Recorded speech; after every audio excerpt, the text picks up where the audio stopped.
coming to you live with a very I'm so sorry. rickety starting Monday morning podcast. Here we go at 8 in the morning. Here we go. So this is actually going to be take 3, but we're just going to go with it. Yeah, I'm going to check the battery on the camera real quick before we actually. All right. So we've already consumed energy drink. Yeah, we're not doing it again. We've actually consumed energy drink twice because of we're good on that battery there. Because of said issues. So, anyways, we are live here. We're actually live. We're actually we'll live. Figure this out eventually. At the hold on. Oh. We are live at the Viking Industrial Design National Airport podcast center. And it is Monday morning, and last week we it was 8, now it's 9. Okay. So we just did an hour of warm up. So like 35 minutes. Yeah, actually. Whatever. It's no big deal. You know. It's no big deal. We got time. So last week we went over some rain golf and some complications that happened with your game. Yeah. And this week we're going to talk about me and some complications that came up with my game. Yeah. God damn it, dude. That realization just sucks, just seeing that. Yeah. I looked at it at least 3 times, and it just now clicked. Yeah. That should have been like red numbers. And anyways. I saw it, and I was like, please. I think that light's supposed to be on. Yeah. Yeah. Next time. In the future. Like, yeah. Oh, my God.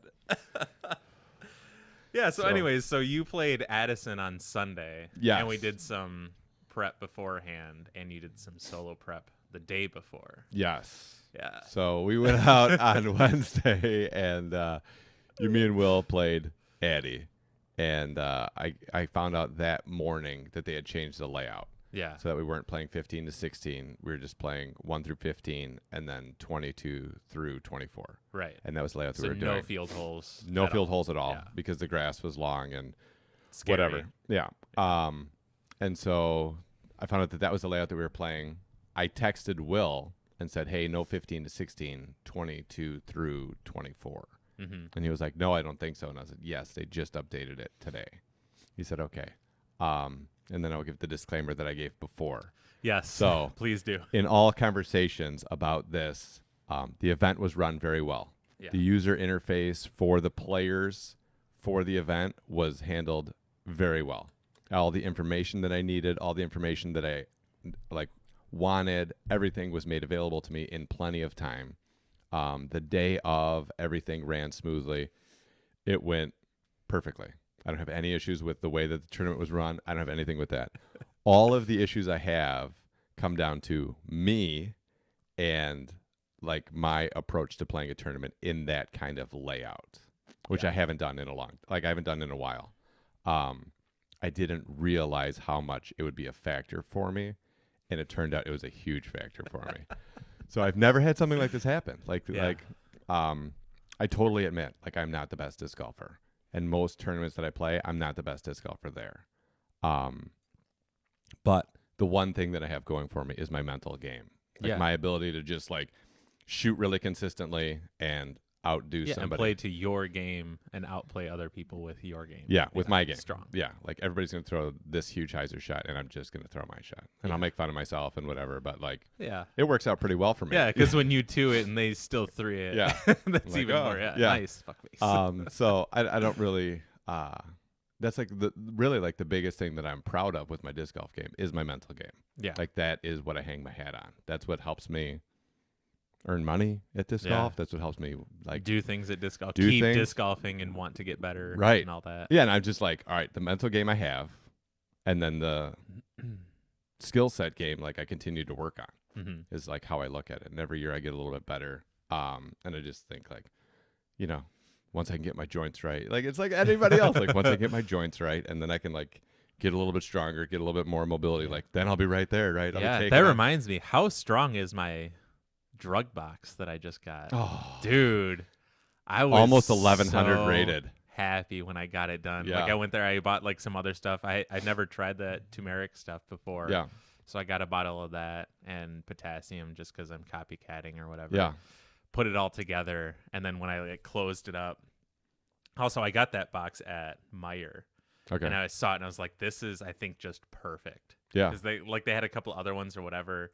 And this one is like, as long as it fits or holds as much as it looks like it holds. Yeah. It'll be perfect. And I closed it up, sent you the picture immediately. Yeah. It was great. Yeah. The picture when you sent me, I was like, yeah, that's dope. Yeah. How funny, like, just so you get an insight into me, how funny was the video I sent you of the toolbox? So, Oh, it was awesome. So I made that video the day I got that toolbox. I Yeah. was so excited about the toolbox that I was like, dude, this is unbelievable. So I put together a video. That was before I put the pipe insulators inside. Yeah. Like, it was just like, I was so pumped. Yeah. So I made that little video and sent it to like Will. I sent it out to like 4 people. Yeah. Yeah. Would smack my bitch up playing in the Yeah. background. And the toolbox was like, look at this thing. And like, I'm like all around it. So you were like, what's the model of that toolbox? So I know. And I was like, oh, I have a video. I'll Yeah. send it to Don't you. worry. Don't worry. I have it queued up. Yeah. So I thought that was funny when I was sending it to you. I was like, dude, I have issues. But Yeah.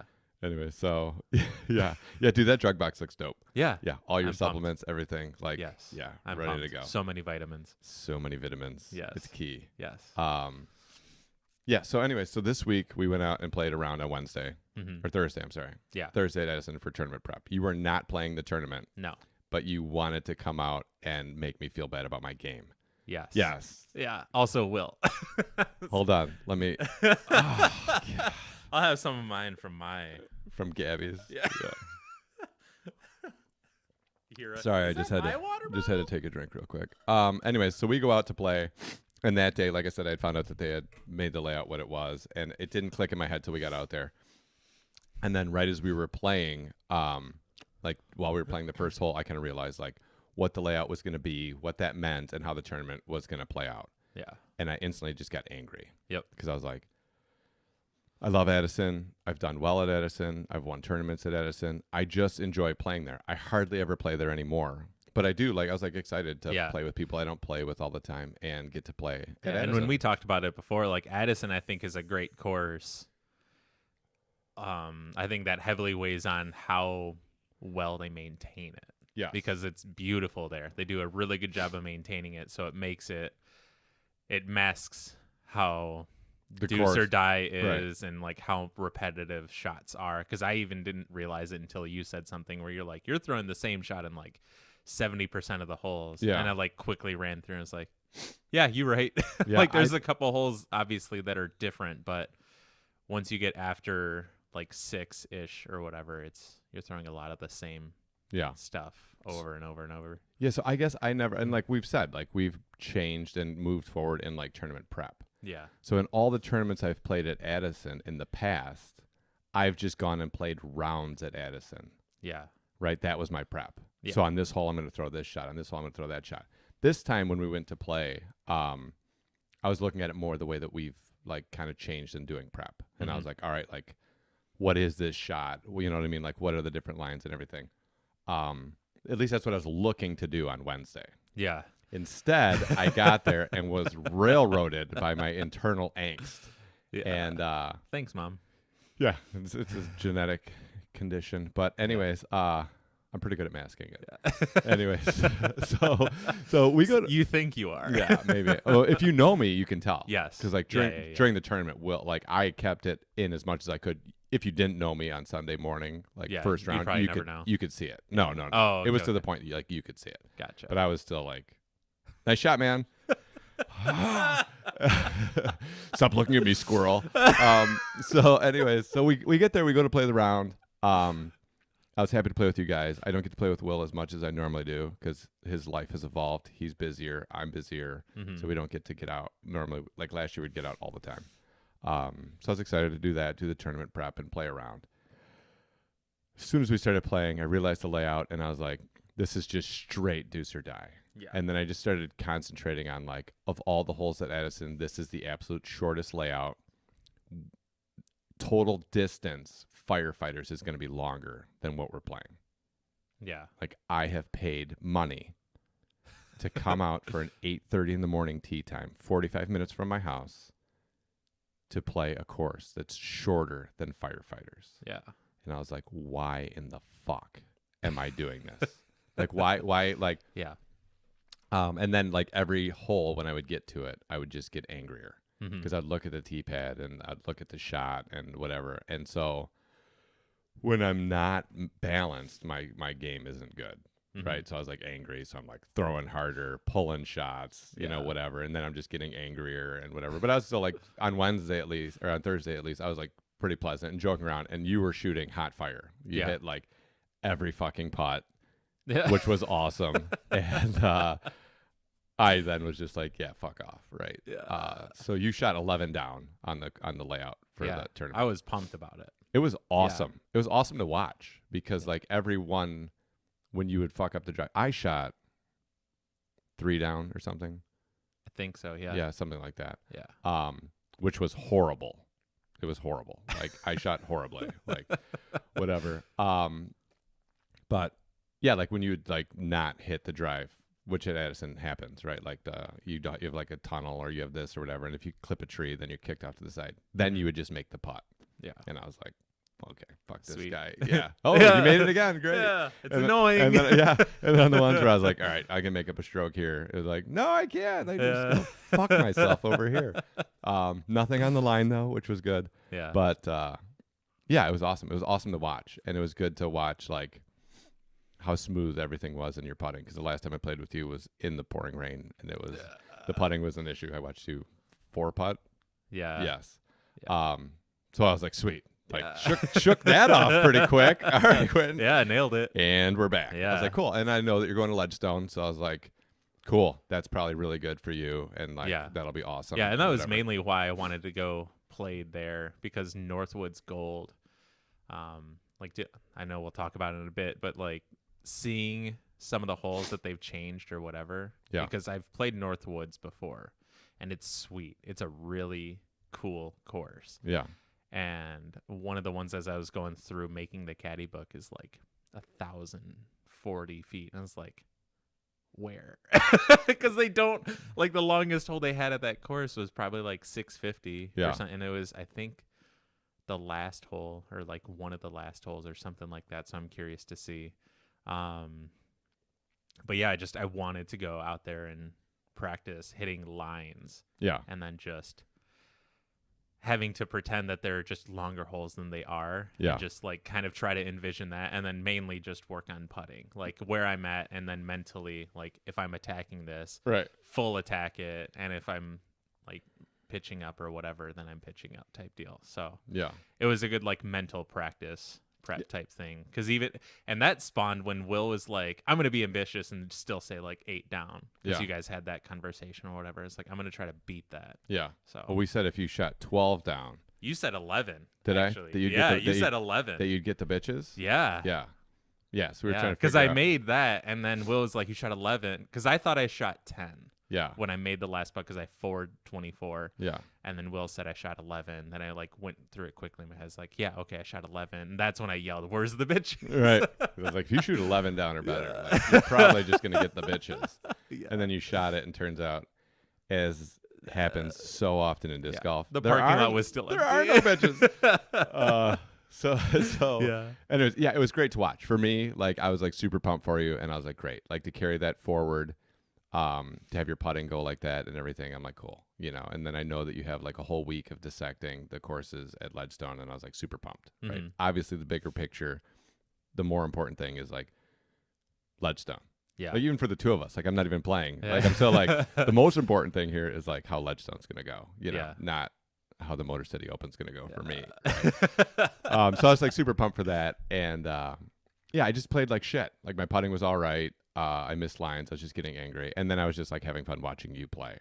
And I was like trying not to lose to Will, but I lost. Like I beat him the second round. I lost the first round, whatever. Yeah. Cause you guys were playing, you guys had stuff on the line in between. Yeah, always. We always have the Challenger Cup and the Challenger Chalice. One for the most recent round and one for the day. Okay. So I lost the day, but I won the last round. So whatever. So then, I got done and I was just like, I was just having fun trying to joke around when we were out there. And then I got in the truck and I called you instantly. And I was like, dude, I'm so fucking pissed about this layout. And you were. Yeah. And I got to have an 8:30 tee off and all this stuff that like had gotten in my head. And I was thinking like, I was kind of blinded by Addison because like I love Addison, and I've like I said, like I've done well there, and I was excited to go out and play it and whatever. And then once I saw what the layout was going to be, and realized that like Firefighters is a much longer course than what we're actually going to play, I was like, I should have just gone to Albion and played Liberty Park. Like I'm going to drive 45 minutes to play Addison. So once that creeped into my head, I was just like super pissed. And then that's kind of what's going on during the round and whatever it is. So I played leagues on Friday, and I actually talked to Lady before the round, and he was talking about like Albion. He's like, yeah, whatever. He's like, I think there might still be spots, and I was like, I can't do it, right? Yeah. Like Will, like I already have a bet with Will on the tournament and this and that and whatever. But it made me like more pissed because I was If like, you didn't have the bet with Will, would you have just gone to Albion? absolutely, Yeah. absolutely. After I found the layout, after I went and played the warm up round, if I knew that it was an option, I would have absolutely, because there's a wait list still for Motor City Open. So I would have gotten a refund, and I would have been more than happy to drive to Albion in the morning and play that course. Even though I haven't played it since the first year I started playing tournaments. But oh, really? Yeah, oh, we no went shit. out there that year, right, and played. Yeah. But I still would love it because it's a great course. Yeah. And I was It's like, so all right. much fun. Yeah. So, so whatever. So Friday I went and played leagues, and my putting was awesome, and I shot 48 on Stony Green, whatever. And I was like, sweet, awesome, hit every putt. I like anything that was reasonable. So I was like, okay, cool, this will be good. So I wanted to go out on Saturday to do more prep and just try to mentally calm down and actually like dissect the course and figure out what's going on. Play slow, methodical, and just like put it together. Went out by myself 4:30, 5 o'clock on Saturday. I played behind Sam and her husband. Shout out Mitten Bags. Yeah. And just try to play slow. Didn't try to pass them or anything. Threw a couple of shots. I let a couple casuals play through, just like playing slow, trying to get like the tournament rhythm down, not like the solo round rhythm. Yeah, because you're not rifling through holes in tournaments typically. Like Right. when you have it like that, that's Well, an advantage. Yeah, but you still have to wait for your card. Right. It's not like solo round where like you throw a walk up to your shot putt, throw a Right, walk, right. So I tried to do that. And then I was throwing multiple shots, whatever, and I was still all over the place. And I was still like just pissed and whatever. So once I got to 15, I just stood there and was like, I'm just going to throw this tunnel shot, clean up my form, get this shot down and move on. And like after a few throws, I kind of cleaned it up. Like my left arm was the big issue. So I just kind of tried to keep my left arm down. And all of a sudden I just like piped that gap over and over and over again, like with the Rogue, like a surge, like everything. And I just like put it right at the pin. Okay. Raptor, like just a bunch of stupid shit. Hyzer flip with the XL, like right up at the basket. So I was like, Nice. okay, cool. Cleaned it up. Played 22, 23, 24. Went to the gas station, got a bang, pounded it. Yeah. I was like, let's go. Yeah. Because I wanted to like simulate like nervousness. You know what I mean? So like literally pounded the bang. Yeah. Went back and I was like, I'm going to play a tournament round. Did you ever get that feeling from the band? No. Okay. No. But I definitely felt better. And I Yeah. was like, all right, let's go. And it kind of kicked me out of my shitty mood. So I was like, okay, cool, let's go. Yeah. So tee off on one, pitch across, whatever, take the three. And then I got two, which is kind of a bonus birdie. Got three, put it right up there. And I was like, okay, cool. Like, here we go. Right. Like, now we're back. Yeah. Through four, got the three. I don't think I got five. But I got a 3 on 6, and then I got 7. I got 8, and I got 9. So it's 5 down. Yeah. For the front 9, which is tied my personal best. Yeah. Which is solid. Yeah, solid. Very. Yeah. For me, there's only one that I actually go for the birdie that I didn't get, which is 5. And for me, 5 is kind of a bonus birdie because I don't throw the forehand there.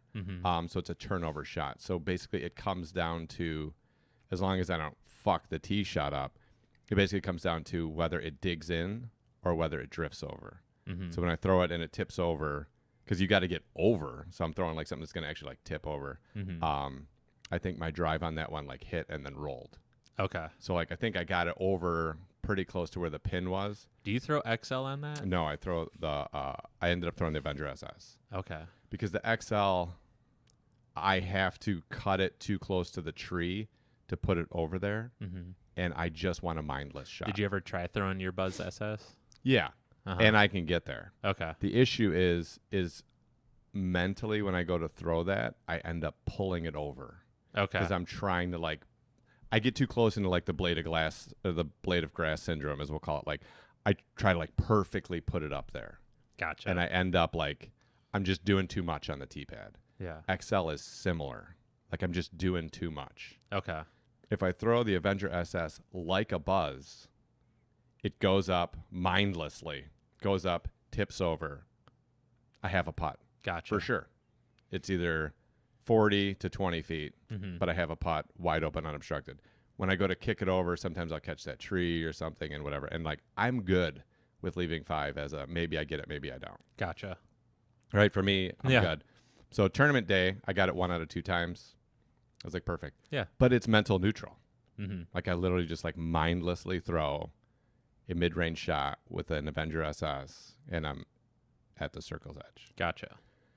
So whatever. But I'm 5 over going into the back, and I was like, all right. And then I started thinking, tuna's 11 down. You mean 5 under? I mean, think you said 5 over. I'm sorry, 5 Yeah, under 5 after under. the front 9. Yes. And then I was thinking like tuna's 11 down. Yeah. And then I started like really getting in tournament mode of like, I'm gonna fucking do this. Mm-hmm. And I went 7 for 8 on the back. Killed The it. only one that I missed was 14. Mm-hmm. But 14, I put the Buzz SS straight up the middle, was past the trees, like 35 out, 40 out on Mhm. the path. Nice. So threw up the putt, thought I had it, fell short, tapped it in. It's a tough hole. Yeah, Yeah. it's a straight flat Buzz SS shot Yeah. to a putt. Yep. So that's what it is. That's what I did.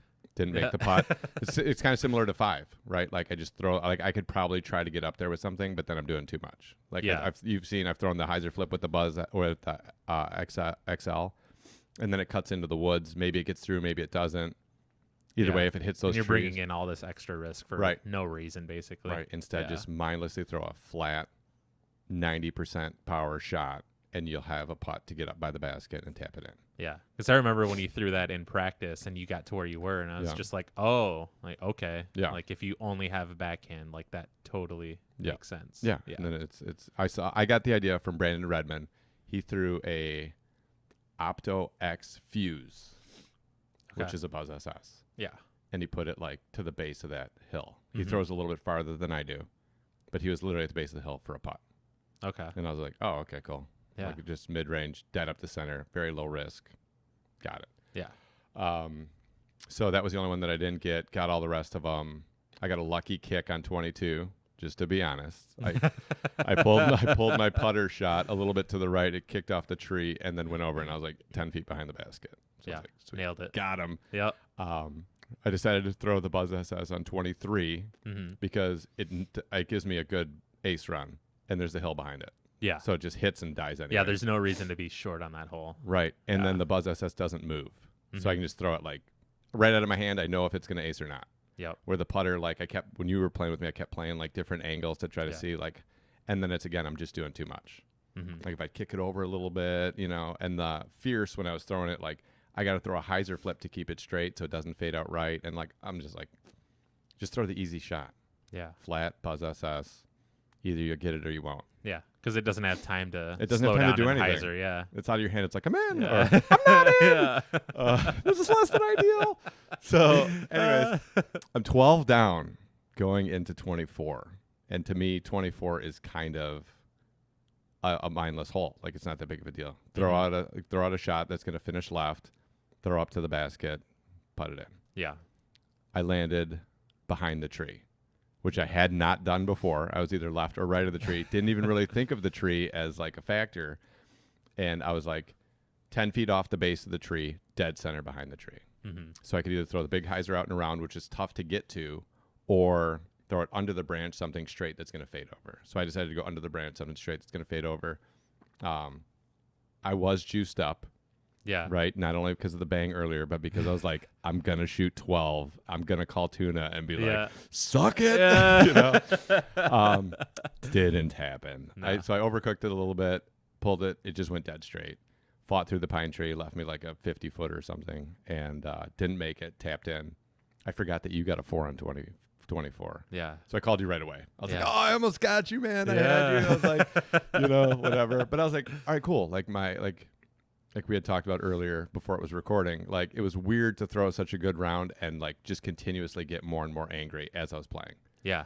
Because, like I had this like Bruce Willis syndrome of like, why are you making me do this? Like, why do you make me come out here? And so yeah, it was like almost like the better I shot kind of internally, the more angry I got. Like, you want it? You want me to come out here? And like, I was like, if I'm going to throw this deuce or die course, like I'm just going to kill it. So I got in the truck. I was super pumped, came home, ate a giant bowl of pasta, was relaxing. And I was just like ready, like watching random disc golf. Just ready to go to bed. You walk in my door. You're like, hey, buddy. I was like, oh, what's going on, guy? Yeah. And you and Amanda came over, and then we sat and talked till like 1 a.m, like laughing, joking around. And then I was like, all right. Yeah. All of a sudden, it was 1. Yeah. She's like, I'm ready to go. I was like, we need to go. You guys got to go. Yeah. So you guys leave, and I went to bed. Took me like an hour to fall asleep. Fell asleep at like 2, set the alarm for 6:45. Hit snooze a couple times, got up at like 7:05.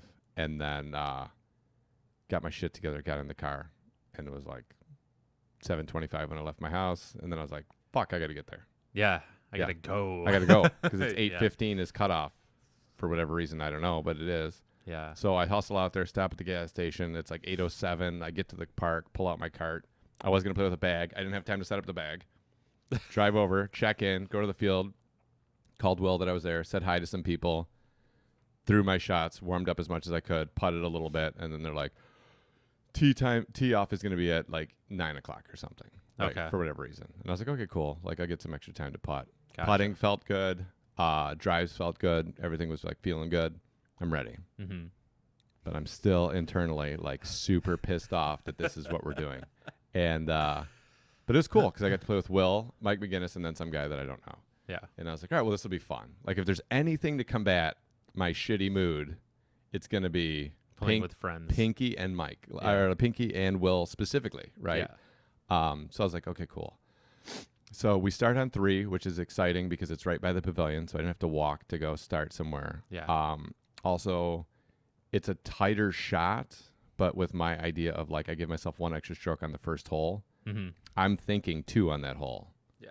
So I'm like, the 3 is almost guaranteed. Mm-hmm. Because you really have to do something nuts not to be able to get up to the basket after your tee shot, even if Yeah. you totally fuck it up. So I was like, Yeah. all right, cool.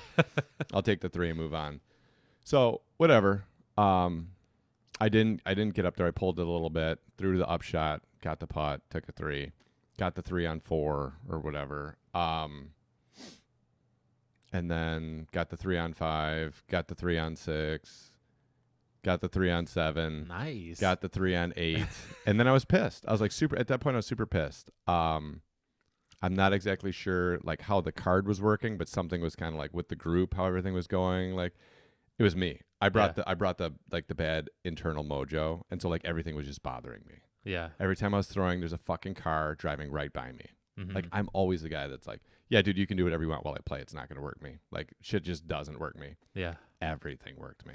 Really? Dude, like, yeah, even I think Mike said, like, dude, for you, this is like the Vehicle City Open because every time you get ready to throw, like, a truck drives by. Yeah. And I was like, yeah, like, it's been a thing. So The trucks became the weed, or the weed whipper became the truck, or whatever. Yeah. yeah, exactly. So I forgot about that. Yeah. So there was, like every time I went to do something, the trucks are like coming by, and I like hold on. Oh. The Viking Industrial Airport They're is right taking off. here, so Yeah. we got to deal with that. But anyways, there's trucks right by as I'm doing, and I thought it was funny. I was watching Idlewild, and they kept having like planes fly by, and I just have like trucks and everything. But I love that they just kept talking, and they would just talk louder Yeah. instead of just giving it a minute. Yeah. and then Big Germ on second round was like, yeah, I didn't want to throw when it was right overhead. He's like, Yeah. 'cause it's loud. Yeah. Yeah, it's like, yeah. But anyways, yeah, just everything got to me, and like I normally hang my hat on my mental game. But it was like everything was working me. And on that course, it's kind of tricky because you never actually throw a full shot. So it's all these like 60%, 40%. Yeah. You know what I mean? Like even hole 6, I'm not throwing like a rip.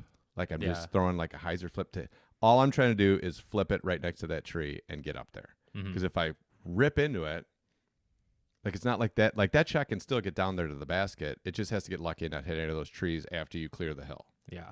There's no advantage to throwing it harder. Right. So if your mechanics are a little bit off, it's hard to fix them during the round on 60%, 40%, 70%. You know what I mean? Like it's hard. It's hard to do it. So I was a little kind of all over the place. And as I get to 9, I'm pissed that I'm even because I'm thinking like, we've already played these holes. I didn't get 3. I didn't get 5. I didn't get 7. I had been getting 8. I didn't get 8. And I'm just kind of like, okay, cool. Like whatever. So 9, I was like, I'd hit it in warm-up. I'd hit the basket in warm-ups. It's like, I'm going to run it. Yeah. So I was like, I went to go put a little extra juice on it, split the tree, kicked the tree, was where it should have been water, but there wasn't water. That's the other thing. There's not even water on the course. Yeah. It's just soft dirt right now. Or quicksand, depending on which hole it is. Yeah. So from there, I throw up and I caught a tree and it kicked me like straight back, like 20 feet from the tree. So I was like 40 out. And I was like, okay, like I got this putt based on Friday leagues where I hit everything. I was like, I got this putt. There's some trees in the way, whatever. Framed up my shot. I was like, I'll get this. Threw it, hit a little short, bogeyed 9. Nailed it. And I was like, I'm 1 over. Like in my head, I'm like, I'm 1 over. And realistically, the only part of the front that we hadn't played was 1 and 2. And 2 is kind of a bonus birdie. And I don't go for the birdie on 1. Yeah. So I was instantly thinking like, best case scenario, I'm going to be even for the front 9. And I just lost my mind. Like I just like, everything's working me. I'm like, best I can shoot is 7 down right now. If I birdie everything that I can birdie, best case scenario, I'm going to be 7 down. Yeah. And I'm thinking like, that might be good, but I can't miss any of these. Yeah. So instead of, oh, that still tastes so good. Oh. Got to remind myself life's okay. So at that point, then I started throwing kind of for perfection. Okay. Which isn't good. No. As we both know. Yeah. So I'm just trying to, and I'm angry. So it's like which is extra hard. Which is a weird combo of like, not like, all right, I'm going to put it right there. I'm like, you're going to fucking get there. Yeah. So I threw my shot on. Why do you make me do this? Yeah. I threw my shot on 10, a little bit high, a lot of it high. Didn't catch the first branch, which I was worried that it was because it was Mr. Pink. And like, I'm not even worried about, like, I'm really not worried about my score at this point, but I don't want to lose Pink and I don't want to have to climb out there to go get him. Yeah. So he ends up on the face of the hill. Okay. Whatever. So I make that putt. I'm even. Nice. Like, yeah, I'm even. And then after that, we go to 11. And 11, in my mind, I figured out when I went to go practice, if I just throw one of my putting putters, which I'm going to have to get like a non-putting putter. Yeah. If I throw the Fierce dead straight like I'm throwing it at 12's tee pad, it literally just fades at the basket. Yeah. Like I hit the pole in practice. Not even throwing it. I'm not even looking at the basket, nothing. I'm like one of those guys that states that I hate. Like, well, I don't know about this hole. I just throw this disc at that thing and it's there. Yeah. So I'm into it because it works. Yeah. So I literally like at the tournament time, I stand at the tee pad. I just throw the Fierce like I'm throwing it at 12's tee pad, and it just goes up, fades over, hits the tree right behind the basket. I have a 4-foot putt. Yeah. And I was like, cool, birdie. But in my head, I'm still like, I didn't do anything. It wasn't like, man, nailed that shot or like, oh, good job. I was just like, I just mindlessly threw it straight. Yeah. Not even like I have such a variance. Like it doesn't even have to be close. Hit it, hit the pot. I was like, all right, I'm back under par. Now what? So hitting that birdie still pissed me off because it's like a mindless birdie. Like I don't know how to explain it. Yeah. Other than I'm kind of psycho. So when I get to 12, it's my pad and like I get ready to throw and it's a zone flat out of my hand, just outside the tree on the left, dead flat, full power. Okay. Fades over, skips, and I land like literally within 3 feet of the pin. Nice. So I was like, okay, didn't do that. Got pissed, went up, really juiced it, pulled it wide. It hit some tree, whatever, but I ended up in the path between that basket and 13's tee pad. Okay. Right in the middle of the path. It's what, a 30-footer? Yeah. Threw my putt. It hit literally like the top of the cage. Like and the nipple-y part? Yeah, thing? the thing on the top. It hit here and then fell down. I was like, all right, cool. So that's par there. And then I was Sweet. like, okay, so we missed that one. That was an easy one. Mm-hmm. And then I was pissed. So whatever, we go to 13, and I throw 13 like an upshot because it's a 200-foot hole. So I just stand still, Mr. Pink, and I'm just trying to throw it a little bit over from the tree on the left side. Yeah. Throw it over from the tree on the left side. It gets by it, and then it just caught the tree on the right side. But it kicked it dead straight back, again, like 20 feet because I juiced it more than I should have, whatever. Yeah. We've seen me. I go long on that. I go long on that hole because I want yeah. to give it a bid. Yeah. So it left me like a 40-footer. So line up the 40-footer, adjusted from high, and it hit like the cage and fell. So I took the par there, and I was like, okay, yeah. cool. Now I'm going to 14, and now I'm thinking in my head I have 15, 22, 23, and 2 if I can get 2. So I'm thinking like I could be 5 down. Right, that's best case scenario. Because you texted me at what point? What hole were you on when you texted me? I think I was on 24. Okay. So I had 24, 1, and 2. Gotcha. So, yeah. So we go to 14. I'm pissed. We have a backup.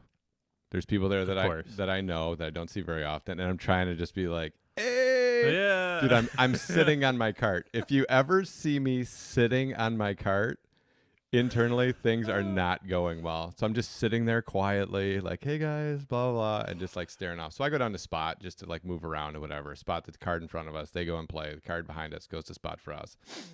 I think I'm like 3rd or 4th on the tee pad. Throw the Buzz SS, pull it to the right early. Oh, and it just goes all the way through. All the way, like hyzer. Yeah. Like I pulled it out and it goes like through the first trees, and then I was just standing there and I was like, fuck this shit. Yeah. And then it kept going, and then I was like, go. And it goes all the way through all the trees, whatever, and then fell back out onto the fairway. And just never touched a thing. And I was like, amazing. Cool. Open shot to the basket. Yeah. Yep. So I was like, all right, well, cool. All right, well, that's something. That could have been worse. Still, yeah, that could have been way worse. Because all I needed at that point was to be in a situation to throw a rage or thumber to get out of trouble. Yeah. And I would have been all into that. The rails. Yeah. Where are they? I have no fucking idea. Let me just. So at that point, I have upshot. Go to run the upshot, and just early released it. Threw it out to the left of the basket. Left myself a 30-footer, and I just had 1 putt high, 1 putt low. My confidence is a little shaky. Yeah. And I was like, all right, cool.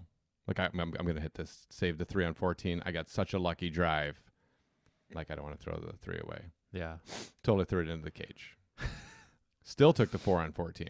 Yeah. And now we're back to even. Nice. And I was like, holy shit, dude, I'm like rage-tastic. Yeah. So whatever we get up to 15, I don't know if I'm last on the tee pad or whatever they throw. So I go to throw the Buzz instead of the Buzz SS because I want an ace. At this point, I'm like, I'm going to start throwing for aces. Like, we're almost to this point. We're all in on the rest of this round at least. Yeah, like we're in on like trying to get our money back. Yeah. Right? Like, I'm not going to place like whatever it is. Yeah. Which normally during tournaments, I don't think that way. But like, I'm in a whole new mindset here. Yeah. So I step up with the Buzz. And I tried to play like a little bit of an ante up the left side. So just come out and then run at the basket. I played it a little bit tight, hit a tree, kicked over. Again, I had like a 60-footer or something.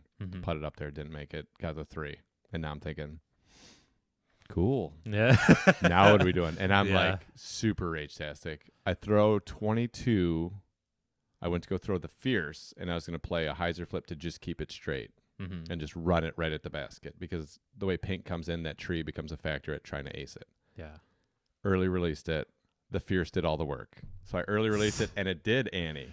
Yeah. So, like, I came out this way, and then it cut in, and I was, like, 6 feet behind the basket. Nice. Lucky. Yeah. Not the line I was going for, but whatever. I was like, yeah, I'll take it. Yeah, whatever. One down. So I tapped that in. I was like, okay, cool. Get to 23. And I told you before the round, just to make it clear, I'm going to throw the Buzz SS for the ace on 23. So if it happens, I don't want it to be like, oh, that was lucky. Yeah. This is the game plan. Yep. Rip it out of my hand. If it would have hooked up, which it's not going to, because that's the reason why I'm throwing it, because it doesn't hook up. If it would have hooked up, it would have gone in. Yeah. So it literally like went just to the right of the basket, caught the edge of that tree, and sat down. Nice. Tapped it in. 2 down. 2 down. Nice. 2 down. Heck yeah. 3 to play. Yep. 24. I text you. I thought I was 1 down, but I'm 2 down. Okay. I text you because there's now a backup on 24. Really? Backup on 24. Like one card or a couple? There's a card on the pad, and the card in front of them just finished teeing off. Gotcha. So I'm like, how in the fuck is there a backup on this card? Because Yeah. normally there's a backup on 1 because of the water, and people Yeah. freak out and throw their shit in and whatever. Yeah. But the backup on 24 was really weird. Yeah, because it's basically wide open. It's wide and unless open. you like, it slips out of your hand because it's covered in Vaseline or Right. something. Yeah. It's way left. Turns out some casuals like jumped onto the course Oh. at that point. So then they had to be removed from the course. So then that's what slowed it up, whatever. Okay. So we get to 24 headwind, like significant headwind. Really? Yeah. Ooh. Like it was jamming. So I was like, Yeah. I'd never thrown it with a headwind, whatever. So I just threw the Zeus on a little bit of a hyzer, juiced it up there. Good shot. Mm-hmm. Um, Past the amp head? yeah, about- but the tree, yeah, like to the right of the amp pad, right about Okay. amp pad height, but not an angle that I had practiced, I guess, because I normally get over farther to the left, and with that much headwind, like I'll normally throw a straight shot up to the pin. I didn't want to do that. Okay. So because I had been behind that tree during practice and I knew like how much a giant hyzer was to get there, I was like, well, I'll just throw like a smaller hyzer through the Tour Series Raptor, hard, out wide. It was a weird angle for the hyzer. It came out right over the pin and then hit the woods on the left. So I was like, if I'm all the way in the woods, it'll be a 4. Mhm. But I think like it hit low enough that like that shit will stop it. I should be good. I Yeah. should be able to get the 3. Other people threw wherever. I think a couple people like went into the woods. One person. So I was like, all right, cool. Like I could take this hole, move on, and then go. Mm-hmm. We walk up. We find Will's disc. I'm looking for my disc. I can't find it. And then I saw it, and I was like 10 feet from. Like I'm literally in the shit right next to the basket. Okay. So I was like, okay, cool. Yeah. Like I could save this 3. We'll be good. Like I could still do something. Mhm. Everybody goes to putt. I have the last putt. It's like sticks up my ass, stuff on my back, right? And Winds in your eye. No. And Sun's on your face. yeah, and there's still the wind. Yeah. So I was like, all right, like I had to stand like all weird, and it's like a little like I had a branch kind of where my arm is, so it's Yeah. like a little like flick up, like nose up putt, Mhm. right? But it's 10 feet away. Yeah. So I was like, all right, here we go. So I go to pitch it up out of my hand, and the wind like just knocked it down because I didn't put a lot on it because I just had like I literally had like this to putt it. That's all I had. Yeah. But I was like, it's 10 feet. So I was gonna throw a Rocco and just jam it, Mm-hmm. right? But I was like, I'm probably overthinking it, and I'm pissed. So I'm trying to like dial it back. I was like, no, just my putter. This will be fine. We're 10 feet out. So I go to throw it. Right as I throw it, the wind was like, whew, Nice. airballed it. It went under the basket. At that point, like it was pure rage. So Yeah. I was like, I just bogeyed this with a great upshot. Yeah. Took the 4. So we're going to 1. I'm super pissed. Mhm. Super pissed. And I'm like, I have 2 holes left now. I'm like, all right, cool. So I thought I was even at that point. Mhm. I was actually 1 down, but whatever.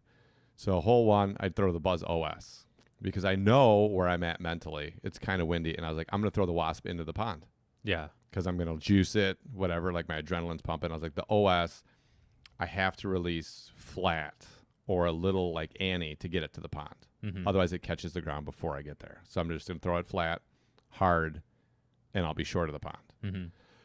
Worked out great. Upshot straight across. Gave it like a half a bid, and then tapped in. Took the 3.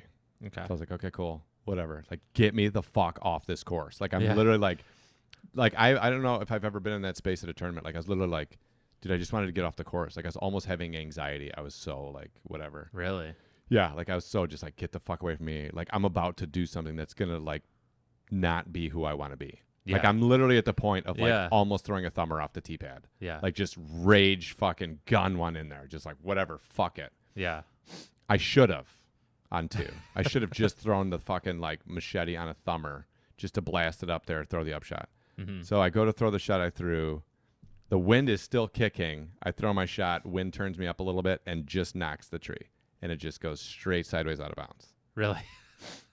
So, dude, I literally Yeah. I was like, oh my God, like this is it. Someone's dying. So I put my stuff in my cart, and I'm like standing by my cart, and I'm literally like shaking. Like, Mhm. I'm so angry. I'm literally like shaking, and everything's going through my head. Why the fuck am I here? What am I doing? Like, am I actually just going to go home? Mm-hmm. Like, it's never really crossed my mind before. I'm like, am I actually just going to go home? Really? Yeah, because I'm totally out of it. I'm not having a good time. What's the point? Like, you know, but I don't want to like DNF. I don't. Whatever. I was just like, you're realistically not going to go home. Mm-hmm. So the shot that I have now is a forehand around that shit to get up to the basket. Mm-hmm. So I'm still contemplating Rage Thumber. Yeah. Like I really am. Like Could you not go Rage Thumber or sidearm over the path up to? Well, no, the shot is the forehand over the path up to the basket. I'm still thinking. It sounded like you're going around. No. Like you've got like the little bit of shit here, Yeah. right? And then the basket's up over there. So it's Yeah. just a forehand. You skip it here, try to get it up the hill, however far, 10-foot putt. Yeah. Call it a day. Take your circle. Dude, I just had a great idea too. What? When we redo this and we have turf, Yeah. we're going to have stuff to where we're describing holes. We can build the hole. Well, we have the basket. Yeah, I know. And me. Yeah. Yeah. It'll be sweet. So I'm still thinking like just not trying to complete the hole. Mm-hmm. Just Rage Thumber into that big group of trees Mm-hmm. just to get it out. Just straight up, like not going for the pin, just fucking as hard as I can into that shit. Yeah. And then if I take a 5, whatever, right? Yeah. Like if it kicks off of that and goes back out of bounds, do it again. Because the rage is out and not inside There's and not so much at rage. somebody. Right, Yeah. right. But I was like, no, I don't want to do that, right? Because then it's going to look like I'm trying to throw my rating. You know what I mean? Like I'm trying to throw like so shitty that it doesn't count against my rating. Mm-hmm. And I am super against that. No matter what's going on. Like this is what's going through my head. No matter what's going on, always try to play your best. Yeah. Because otherwise it just looks like you're sandbagging your rating. Mm-hmm. Even though my rating has nothing to do with any sandbagging because I play open. But in my mind, I always think like, because I've played with pros that have good ratings that once it goes to shit, they just throw fucking... Really? Yeah. Oh, yeah. Mm, Oh, yeah. okay. Oh, I've watched it. And Really? I'm like, okay, cool. That's what you're doing. I never want to be that guy. Okay. So I'm standing there. I'm super pissed, but I'm like, I'm just going to throw the forehand. I can throw it hard. Mm-hmm. And if it goes a little long, it goes a little long. But I am definitely like just going to throw the shot that's the appropriate shot. Yeah. So I throw the first run Raptor, and it was perfect. Threw it, skipped up. I had like a 10-foot putt. Nice. The guy that I'm playing with that I don't know why, but when I threw that shot, he goes, oh, that was the first forehand you threw all day. Because like there's obvious forehand holes that I threw turnover shots on. Yeah. And he's like, I like in my head, right? Like I'm holding it back here, buddy. Like Yeah. I'm really trying to hold it together here. Yeah. You shot a good round. I'm really happy for you. Yeah. I don't know you, Yeah. and I don't know why you're going to comment on my game in any way. The last shot of a terrible round. Like I'm obviously ready to kill somebody. Yeah. So he says like, yeah, man, that's the first forehand I saw you throw all day. And I literally was like, dude, get me off this course. Like I don't want to be this person. So I just didn't say anything. Yeah. I might have been like, yeah, Yeah. good observation. Thanks. And he was a nice guy. Again, Yeah. it had nothing to do with him. Yeah. It was all me. Like Yeah. I take full ownership. And so whatever, I go up, I hit my putt, and I'm like, all right, cool. Are we good? Like I literally Yeah. turned to Will and I was like, are we good? And he goes, you have to Yeah. confirm your score. And I Yeah. just like looked at him like, dude, just fucking confirm my score. Yeah. Like, what do I need to do? I don't Yeah. care. Yeah. So I walked up and I was like, what was my score? Like, okay. And he's like, oh, you shot even. I was like, great, confirm it. Yeah. And then like I'm walking away and he's like, well, we have to confirm. I'm like, dude, just confirm my score. You good? And he's like, yeah, I'm good. So I walk off 3. I walk all the way around, over past the bathrooms, over by the pavilion, Mm-hmm. like the pavilion off in the field. Yeah. Yeah. I walked over there, like sat by the rocks and just like took a second. Yeah. Right. Just like, I don't want to be around anybody. I don't want to talk to anybody. I just need a moment to like get this out. Will called me. He's like, are we doing lunch? And I said, no, I'm not doing lunch. Mm-hmm. Like, I don't want to be a dick. And like, you know, like I don't want to fuck anybody else's day up. Yeah. So like, I just went over there, sat down for like 5 minutes and then threw my entire bag, just trying to like clean up a 3-step approach, get it out of my hand flat. Right. And like get it out. Mm-hmm. So I was just like rage throwing, but still just like working on that like 3-step short approach, get it out, whatever. Threw my whole bag. There was a guy sitting at a picnic table from the tournament all the way over there, so I know it didn't go well for him. Yeah. And he's rage eating. It was so good. He's just like pounding this sandwich, and I looked at him and I was like, dude, that didn't go well.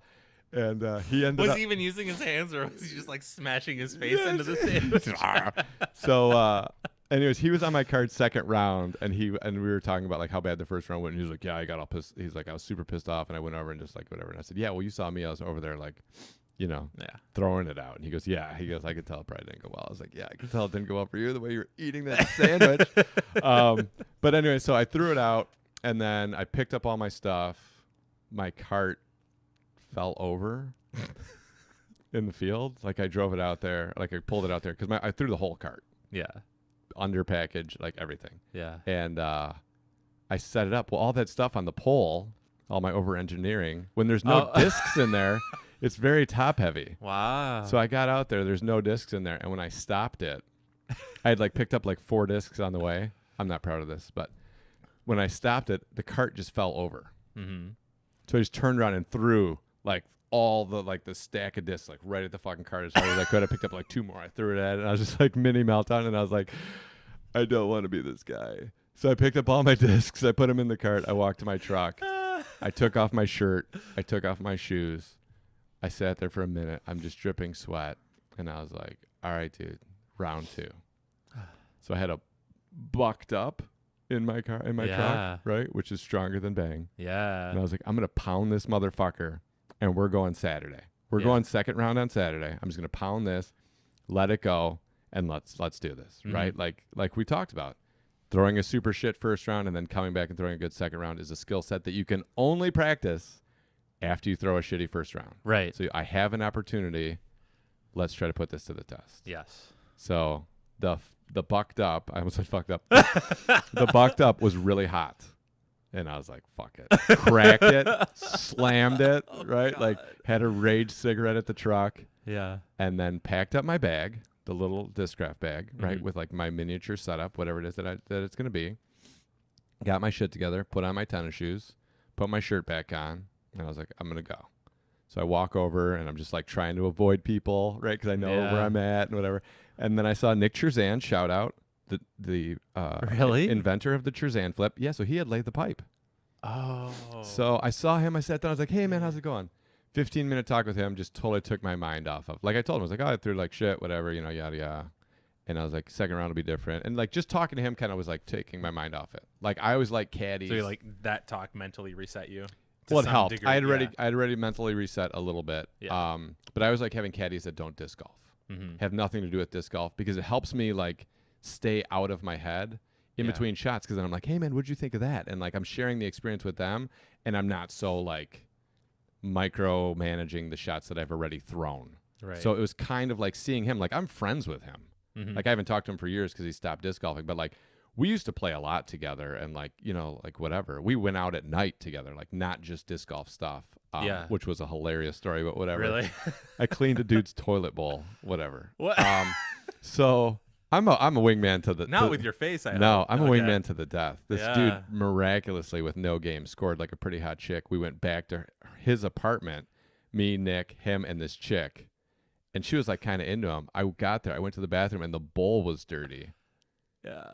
And so I like got the thing and like scrubbed up his toilet bowl and like cleaned it up and like cleaned up the rim and everything else. And then I cleaned up his bathroom for him because I'm like, the ladies, when you bring them home, like to feel comfortable and secure. Yeah. I've learned this over time. A dirty, nasty, frightening bathroom does not make anyone feel comfortable and secure. It kind of gives me the like, I should probably get out of here feel. Yeah. I don't know if I've ever witnessed a frightening bathroom before. I think if you walk into someone's bathroom and it looks like a airplane landing strip in the toilet and there's like hair on the bowl and like maybe like some dried piss. Oh my God. Like you're not thinking like, I want to take my underwear off. Yeah. Like no, you're thinking like, Jesus Christ, I should probably go to the doctor. Holy shit. Do you have rubber gloves? So anyways, I talked to him, reset. I was like, all right, cool. So next round, I had like 15 minutes, took a violent piss, got to the tee pad and was like, let's do it. I played with Cody, who I love to death. And then I played with a couple other dudes. The dude that was feverishly eating a sandwich and this other guy and whatever. And they obviously all shot less than expected. I finished even and I was on bottom card. So starting on hole 4 at Addy. And I was like, all right, cool. And I was still thinking like at that point, because I had to reset, I was like, 11 down can get me in the cash. 11 down could probably put me like I could maybe do I could maybe do the miraculous and come like from bottom card and win. Yeah. So I still had that mindset, and I was like, but whatever, I just want to clean this up, and I really just want to try to have fun because like at this point, there's nothing to lose. Yeah. So I 3-4, I 2-5, and I was like, sweet, I got 5. 6, I throw, good drive, turned it over a little bit, had like a weird upshot, got 10 feet from the pin. And I was like, cool. And thought creeped into my head, I'm going to be 1 under for 4, 5, and 6. Yeah. Which is better than I did with the 11 down. Yeah. So you derp the putt. yeah. Yeah. Someone went to go clear out. I like ran up real quick, put my mini down, grabbed my, I don't even think I put a mini down. I think I just walked up with a putter behind my putter to just like cash it out and just like cashed it out into the cage. Cashed it out, and I was like, oh, fuck. But I had to let it go. Yeah. Like I'm not going to beat myself up over it. It is what it is. When you told me about the round a little bit and you're like, I only got 1 bogey and you did it on that, I was like, that's early in the round. I wondered if you like ripped the basket out or not. Or no, what. I just let it go because I was like, even for 4, 5, and 6 is what I play. Yeah. I literally just like, I was like bonus birdie on 5, which was sweet. I hit a good putt. And I made a mental mistake on 6. I was like, dude, like I don't have any room to mentally beat myself up. I have to be positive and go. Yeah. So I literally just let it go. So on 7, instead of throwing the tunnel, I threw the hyzer shot. Okay. But instead of trying to hit the hyzer shot, I threw it around because I figured the safest, easiest shot other than what I had practiced was, which was a touch shot, was throw the zone out to the right around all those trees that filter down and hit the trees behind the basket. And it'll stop you. And I'll be there. Right. Totally worked. Nailed it. Because I didn't have to think about my drive. I just threw like a hyzer with the zone, 50%, whatever, but I just threw it around. Instead of, you know how people throw it up and then like filter down to the basket, I just threw it around that shit. I literally hit the tree right behind the basket. It sat right there. I had a 10-foot putt, hit it. Nice. I was like, cool. All right, we're back under. Yeah. Let's go. Here we go. Throw 8. Didn't get it again, but I had like, you know, a good shot. I was in the middle. I was just farther back. I hit some tree. That hole, it's like 8 at toboggan. You just throw the hyzer and hope you don't hit the trees, or you do, or whatever. Right. Yeah, I don't know. Whatever it is that I did, I ended up shooting 7 down, which was fine. I missed 13. Like, there's a couple stupid ones. I missed 13. I missed 22. So we get to 24, and I know that, like, I'm tied with Will for the round. Okay. Like, I don't know for sure, but I'm pretty sure. Because we talked at 14 before we teed off. And he's like, how you shooting? And I could tell, like, Will's really easy to read. Like, he's obviously all juiced up because he's doing great. And I was like, I'm doing good. I think I'm like 4 down at that point. I think I was like 4 down at that point. But 14's going to make or break. So I threw 14, and I threw it the right way. I just caught, like, late. I caught something on the right and put it over to the left. Threw the upshot 5 feet from the basket, tapped it in. Didn't miss the putt this time. Took a 3 on 14. At that point, I was like, let's go. 15, I threw right to the left side of the pin. I had a 6-foot putt, tapped it in. 22, I missed because I just caught the tree coming in a little bit. It kicked me left. I had a decent putt, but it was like up that hill, putting down. I just missed it. 23, I went to go run again. Yeah. I missed it the same distance I missed it first round on the right, on the left. I just over-adjusted a little bit. Same thing. Gotcha. 10-foot putt. Boom. So we get to 24, and I'm like, okay, I can't take this bogey. I got to get this 3. And I threw it right where I threw it in warm-ups, right behind the tree. Really? Yeah. Oh, my God. And it doesn't even have to do with, like, placing in the tournament, but it does have to do with, like, I want to throw a good round, but I also want to beat Will. Yeah. Like, the only thing, like, I'm actually turning around, like, watching their shots. You know what I mean? Like, all that stuff. And I was like, I don't want to give up a stroke on 24. So I'm tight to the tree, and it's a headwind. So I'm like, I know from practice, because I threw it a couple of times, like, this is a Zeus on the biggest hyzer I can throw. Like, all the way out, all the way up, and have it filter back. It's like the only, like, you know what I mean? Like, it worked for me in warm-ups. Right. But it's really windy. Yeah. And I was like, okay. And I know I have to get, like, everything I've got onto this.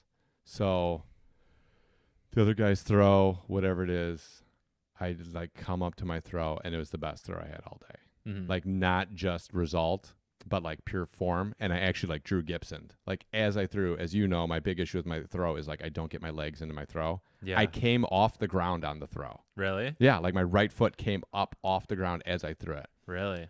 Full on, low to high, came all the way through, kept my arm in, like, just Yeah. pumped this fucking thing. Yeah. Came up off the ground, and right when I let it go, I was like, fuck yeah. Like, having a full throw at that course is impossible. But two, like, Yeah.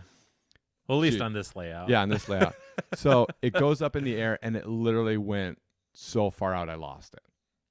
Really? Like, dude, I was like, I don't know. I was way the fuck over the parking lot. Like, it wasn't like, oh man, I'm over those trees. Like, I'm over those So you cars. threw a great shot form-wise, but you just threw it directly out of bounds? Oh, Yeah. Oh yeah. Okay. Because the shot is out of bounds. Oh, I see. Like, I have to go out. We're not at the it comes back in yet. Yeah, I have to go Okay. like out wide and then have it come all the way back in. Like, it's a Gotcha. huge hyzer out to get it around, because anything else, if I pinch it in, I don't have the height to get something to go like this. Right. Because the tree. Yes. So the only way to get there is there and back in. Mhm. And if I throw something that's like slower, I end up in the trees. Okay. Because like I threw like a surge, and like I got the hyzer out, but it like cuts into the trees. So Mhm. the Zeus, I know I can put all the way out, and it's gonna come all the way back in. Got it. So I throw it, and like literally like came off the ground when I threw it, and I was like, fuck yeah. And then I can't see it. And I was like, oh man.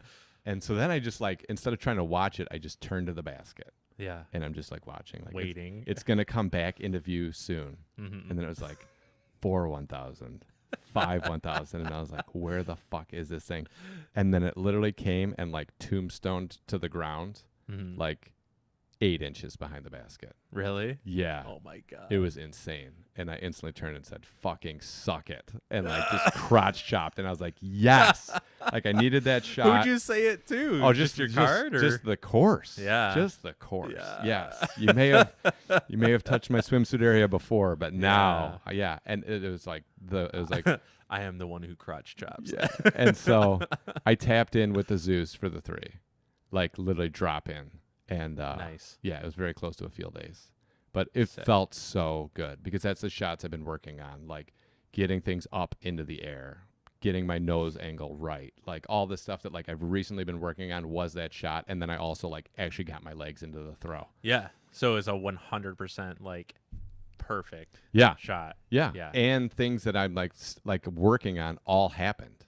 Mhm. Like I got all my legs into the shot, and I Right. was like so happy. I was like, great. And I almost fucking made it. Yeah. And I was like, awesome. Because definitely like a month ago, I wouldn't have had that shot. Mhm. So I was like, cool. Wow, that's fun. And I tapped it in. 1, just played conservatively. Again, gave it a half a bid. Took the 3. We get to 2. I hit it just like practice. And I like right when I drove, I was like, yeah. Like Mhm. didn't catch the tree and get kicked out of bounds like shit. Threw the exact shot I was trying to do, and it like comes around on the hyzer, skips forward, and then you have like a 15-foot putt. You throw XL or pipe daddy? Pipe daddy. Pipe daddy. Yeah, because he gets a better skip. Yeah. And then he doesn't turn and like catch that tree. Right. So threw it, literally perfect shot. I was like, fuck yeah, I can get 2, I can get 3, and I was thinking like, yeah, like I wasn't sure where I was at, but I was like, all right, this could be really good. Mhm. So we get up, somebody throws, they do the same thing I did first round, hit the tree, with like skip straight across, and I was like, dude, I know that pain. Yeah. He threw the upshot, and then I couldn't see Pipe Daddy. And I'm looking up by the basket, and I was like, did it skip and go out of bounds? Yeah. And I was kind of like, it's kind of a badge of honor to go OB long on that. Yeah. Yeah. To like, Kinda. yeah, to get through and get like some crazy skip, whatever. And it's like, if it went OB, it went OB. Yeah. Right? You Like, get like a Purple Heart. right. type Whatever. deal. It Yeah. is what it is. You know, like I didn't go out of bounds because I hit a tree. I went out of bounds because I threw the line too hard or Mhm. whatever. I'm good with that. Like I made my peace with it. So Yeah. I'm looking, I can't find it. And then I look back and I saw it. So wherever it would normally skip, Mhm. it just stopped. Really? Yeah. Like Just grabbed onto it? just grabbed, like it was right where it would have skipped. Yeah. Dead flat in the grass, stuck. Yeah. And I was like, Just didn't. how did it not get a skip? Whatever. Like I still have a putt at this. Yeah. So I put up at it, hit the basket, and it fell down. Good Great. putt. It was like a 40 foot or whatever. And I was like, oh, fine. Take the 3. I could still get 2. Yeah.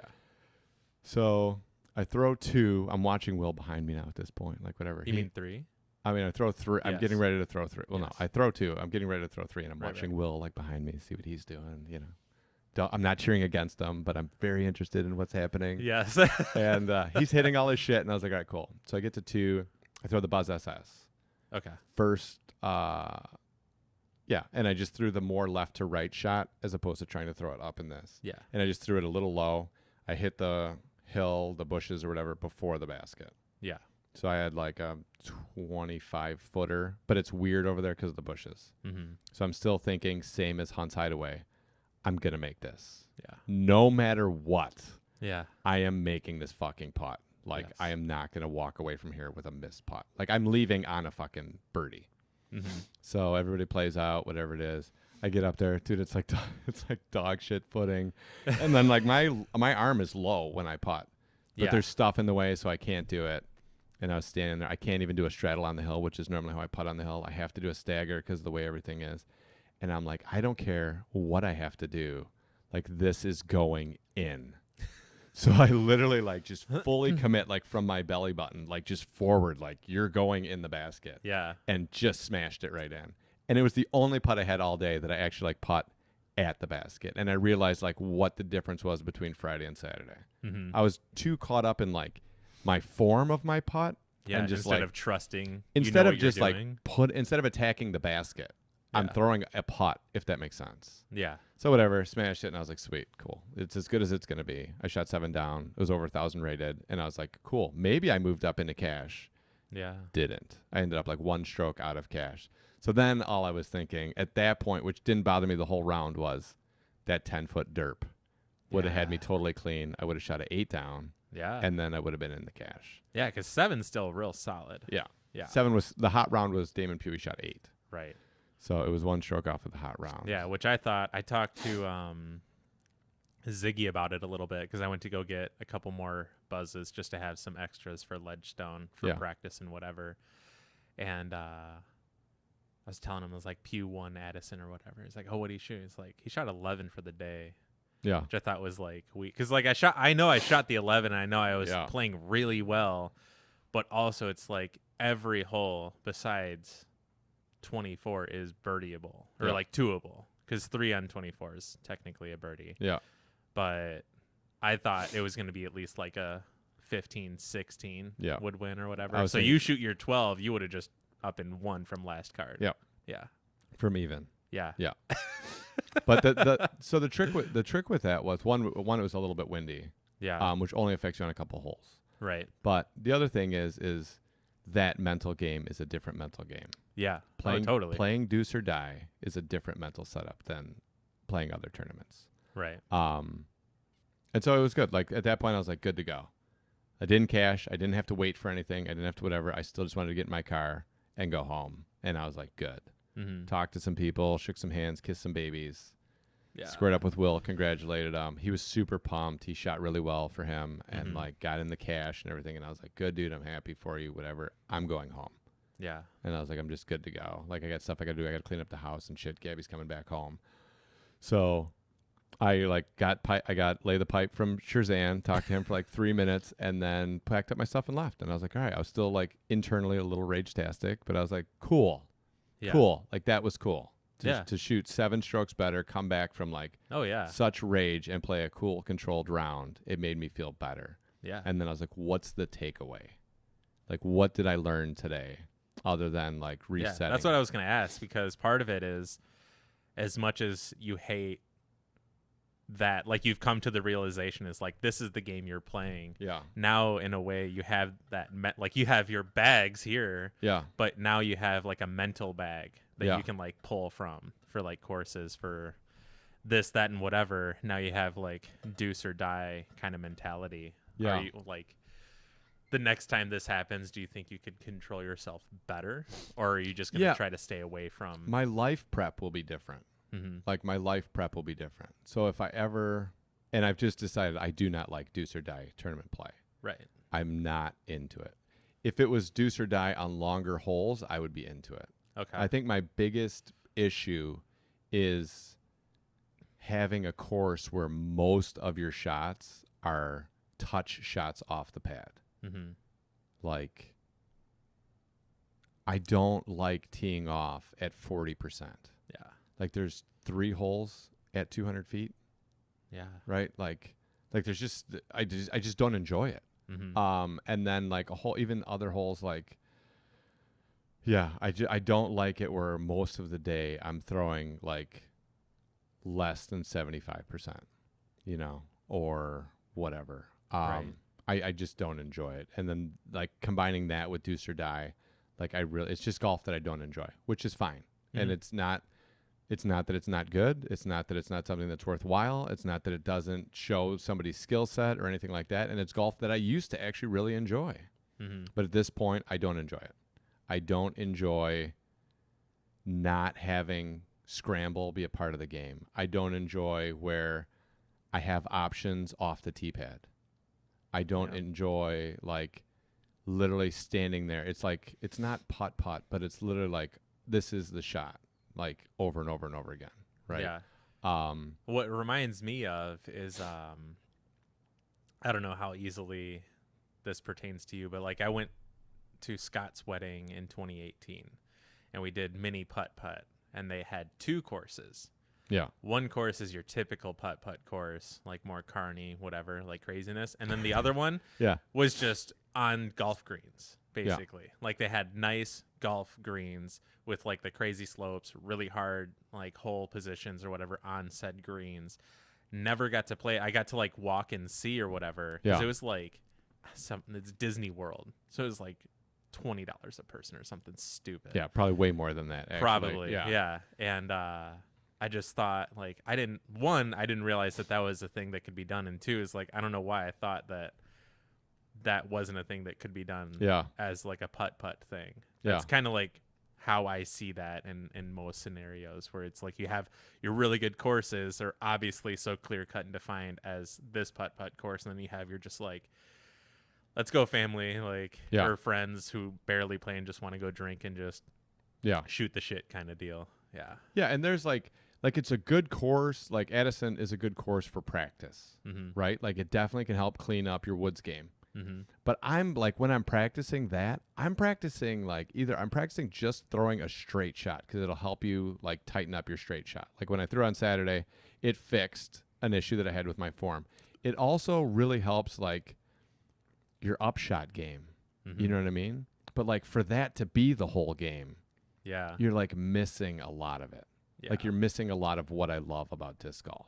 You know, the reality is on a 200-foot hole, you don't have a lot of options. Right. And like, I guess I've been more in like, I've been playing more of golf with like placement shots and like, where are you going to attack? And when I watch golf, like maybe like, cause I watch a lot more disc golf than I used to. You know what I mean? Like only last year did I start watching it. I watch disc golf all the time now. Yeah. And like when I'm watching those guys, you know, like Idlewild, they're on this 500, 600-foot hole and they're throwing like putters and mids off the tee because they want to land in this landing zone to attack from there. Or you have people like bombing the fucking drive. Yeah, and then working with what they've got. Right, and then they want to play like a slower disc coming into the green. And some people, you know, and like as I'm watching that, and as we're playing like Toboggan, Hunt's Hideaway, even Stony Blue to a certain degree, you know, and like the like Mott and like other courses that we've played, like that's the golf I've been playing. Yeah, and I have not been playing the other courses. So then, like, you know, even when you go play Indy or Hudson Mills or, you know, whatever, like you have that kind of golf. And I guess like I've just been even Cast to a certain degree. You kind of play that kind of golf. Yeah, like Cast is like the smallest version of that kind of golf, but you're still playing that kind of golf. Yeah, right. Cast like, is awesome. Yeah, but it's like there's placement holes, right? And like where are you going to attack? What are you going to do? How are you going to go for it? And all that stuff. And there's decisions to be made and all of that. So I just kind of realized like I've been used to playing that kind of golf and going back to like I throw this at the basket. Yeah. And if I get through the line, I get a birdie. If I don't get through the line, I either make a really long putt or I get a par. Like just taking all the other stuff out of it and just putting it down to this, I just was like, I don't enjoy this anymore. Yeah. And so now I learned that, one, I don't want to compete like that. And two, if there is a situation where I'm a part of a tournament where like one of the rounds is at a course like that, my prep needs to be different than it is for other courses. And it's basically just like jolly time. Yeah. Right? Like the day before, I need to eat food that I really like. And I need to like watch a movie that like really makes me happy. Yeah. And I need to get to sleep early. And like I just need to do everything I possibly can to hit the course with like the greatest mood that I can meet the course with, because it is going to be the most mentally demanding on me. Right. Right? Like fuck toboggan, which is really mentally demanding, right? Yeah. Like, fuck a really hard course. It's not anywhere near as mentally demanding as deuce or die, derpy 60% shots. Yeah. Oh, It's not. totally. Because I think I've probably got the most rage-tastic at courses like that for that reason. Yeah, and I've heard Yeah. people say it. Yeah. I'm not the most porous for taking in other people's stuff. I've gotten better over time, but I'm not. Mhm. And I've heard people say it. Skylar said it to me on Friday. Yeah. I don't play tournaments at that course because it's deuce or die, and there's other things that I don't like about it, whatever. Mhm. And I was like, yeah, I kind of feel that way, but I want to play a tournament with my friends and this and that, whatever. He goes, yeah, I just won't play it. Mhm. And I was like, okay. And I'd heard people say that before. 4 holes in, I was like, okay, I get it. Yeah. I get it. I'm now part of that group. I'm now part of that group. Yeah. I'm not a snob, and I'm not like, oh, that's beneath me. It's not that at all. Yeah. I just don't enjoy it. I don't have a good time, and the percentage of it turning into something that I really don't want it to be is high, and it's not worth me paying money to go do that. Right. And I certainly feel like, and this is nothing against like Pew who won, that's Pew's game. Mhm. He's great at throw it straight. Yeah. Like, he's a very accurate guy, and that's why he wins all the fucking time, Yeah. which is great. Like, I have a lot of respect for him as a disc golfer. For me, I guess I'd be pumped to like beat Pew at that game. Mm-hmm. But like, if I went out and shot 2 7-downs, it's not like I'd be like, fuck yeah. Yeah. You know what I mean? Like, I beat the, you know what I mean? Like, I beat him, but I kind of beat him like at this. Like, it wouldn't be like going out to Hunt's Hideaway and winning Yeah. and playing RC and having him throw a 51 and throw a 50 and be Right. like, fuck yeah, I bested you guys on this course. Right. It wouldn't be that. Right. It'd be like, oh, Yeah. I beat you guys. Like, Yeah. better luck next week, you know, Yeah. or whatever. It's not that feeling. So what am I risking, and what's the reward? Mm-hmm. That I'm just playing for the money, which is like nice, but it's not worth it. Right. It's not worth like, and then you also have to do prep. Like, I also have to go out there and then play that same, like, literally during the first, like toward the end of the first round, I turned to Will and I was like, I would rather just go play a casual round at a course that I really like than play the second round of this tournament. Yeah. Like, I would rather leave and like drive to fucking Flint and play Mott to enjoy my Sunday Right. than like play a tournament on this, like, you know, bunch of mid-range shots. I don't know. But enough of that. Yeah. Um, But I mean, you did get a takeaway from it though too. I got a Like, you giant. got- I got a giant takeaway. Yeah. And like after the rage settled, I feel really good about it. Yeah. Like, I definitely feel really good about it, and I like to have that on my history. Mm-hmm. That I threw a whatever it was, 936 or 926 or whatever it was, and then I came back and threw 1,007 Yeah. because it shows, and I've done it a couple of times before. It shows like I don't give up. Mm-hmm. Right. And I'm always going to go out and try my best no matter where the fuck I'm at. Right. And I like that. Yeah. I stand behind that. And that's always like who I've tried to be. So for that, like, I was proud of the way that I handled it. Maybe I didn't handle it the best first round. Yeah. But I was proud of you. yeah. Well, I 'Cause appreciate it. I knew that when you texted me, and I was like, I think you just texted me, I'm even. Yeah. Because I thought I think thought that's was. all you said. Yeah. It wasn't like, hey, whatever, things going great. I was like, oh, like, he's ragey, this, that, whatever. And that, like, I jumped right into like, what happened? What's going on? Like, are you raging out? Or are you like being able to contain it or whatever? Because Yeah. I was curious to see. I had thought like you were just gonna freak out about it or something. Yeah. Because I also was totally expecting like, dude, I got my 12 Yeah. too.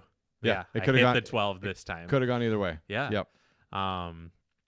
And then that your second round went as well as it did. Yeah. It's like very reminiscent to like the start and finish of Deglo for myself. Yeah. Where it's just like the first round's just kind of whatever. And like it definitely not the same rage, if any at all, really, for myself. But Right. like kind of the same thing. And it's that learning thing. I also.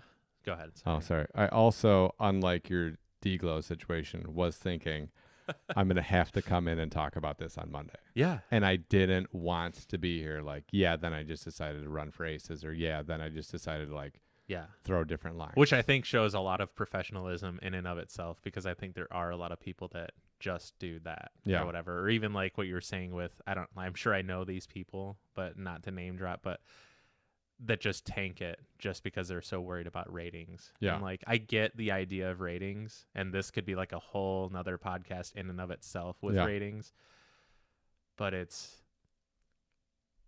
kind of drives me nuts. And Yuli's been one person in years past to say, like, I kind of just hate ratings, and he only pays attention. He might have changed it now. When he came to Deglow probably 3 or 4 years ago now, I talked to him at one point. He's like, yeah, I literally only pay attention if I think I may have shot an 1100, because when he was with Prodigy at the time, they get an extra bonus if they shoot an 1100 rated round. Yeah. Just like as an added thing. Like, fuck yeah, dude. You did that with our shit. Right. And you did it with your own brain, like, in skill set, whatever, here you go type thing. Yeah. But yeah, I don't know. Killed it. We're back.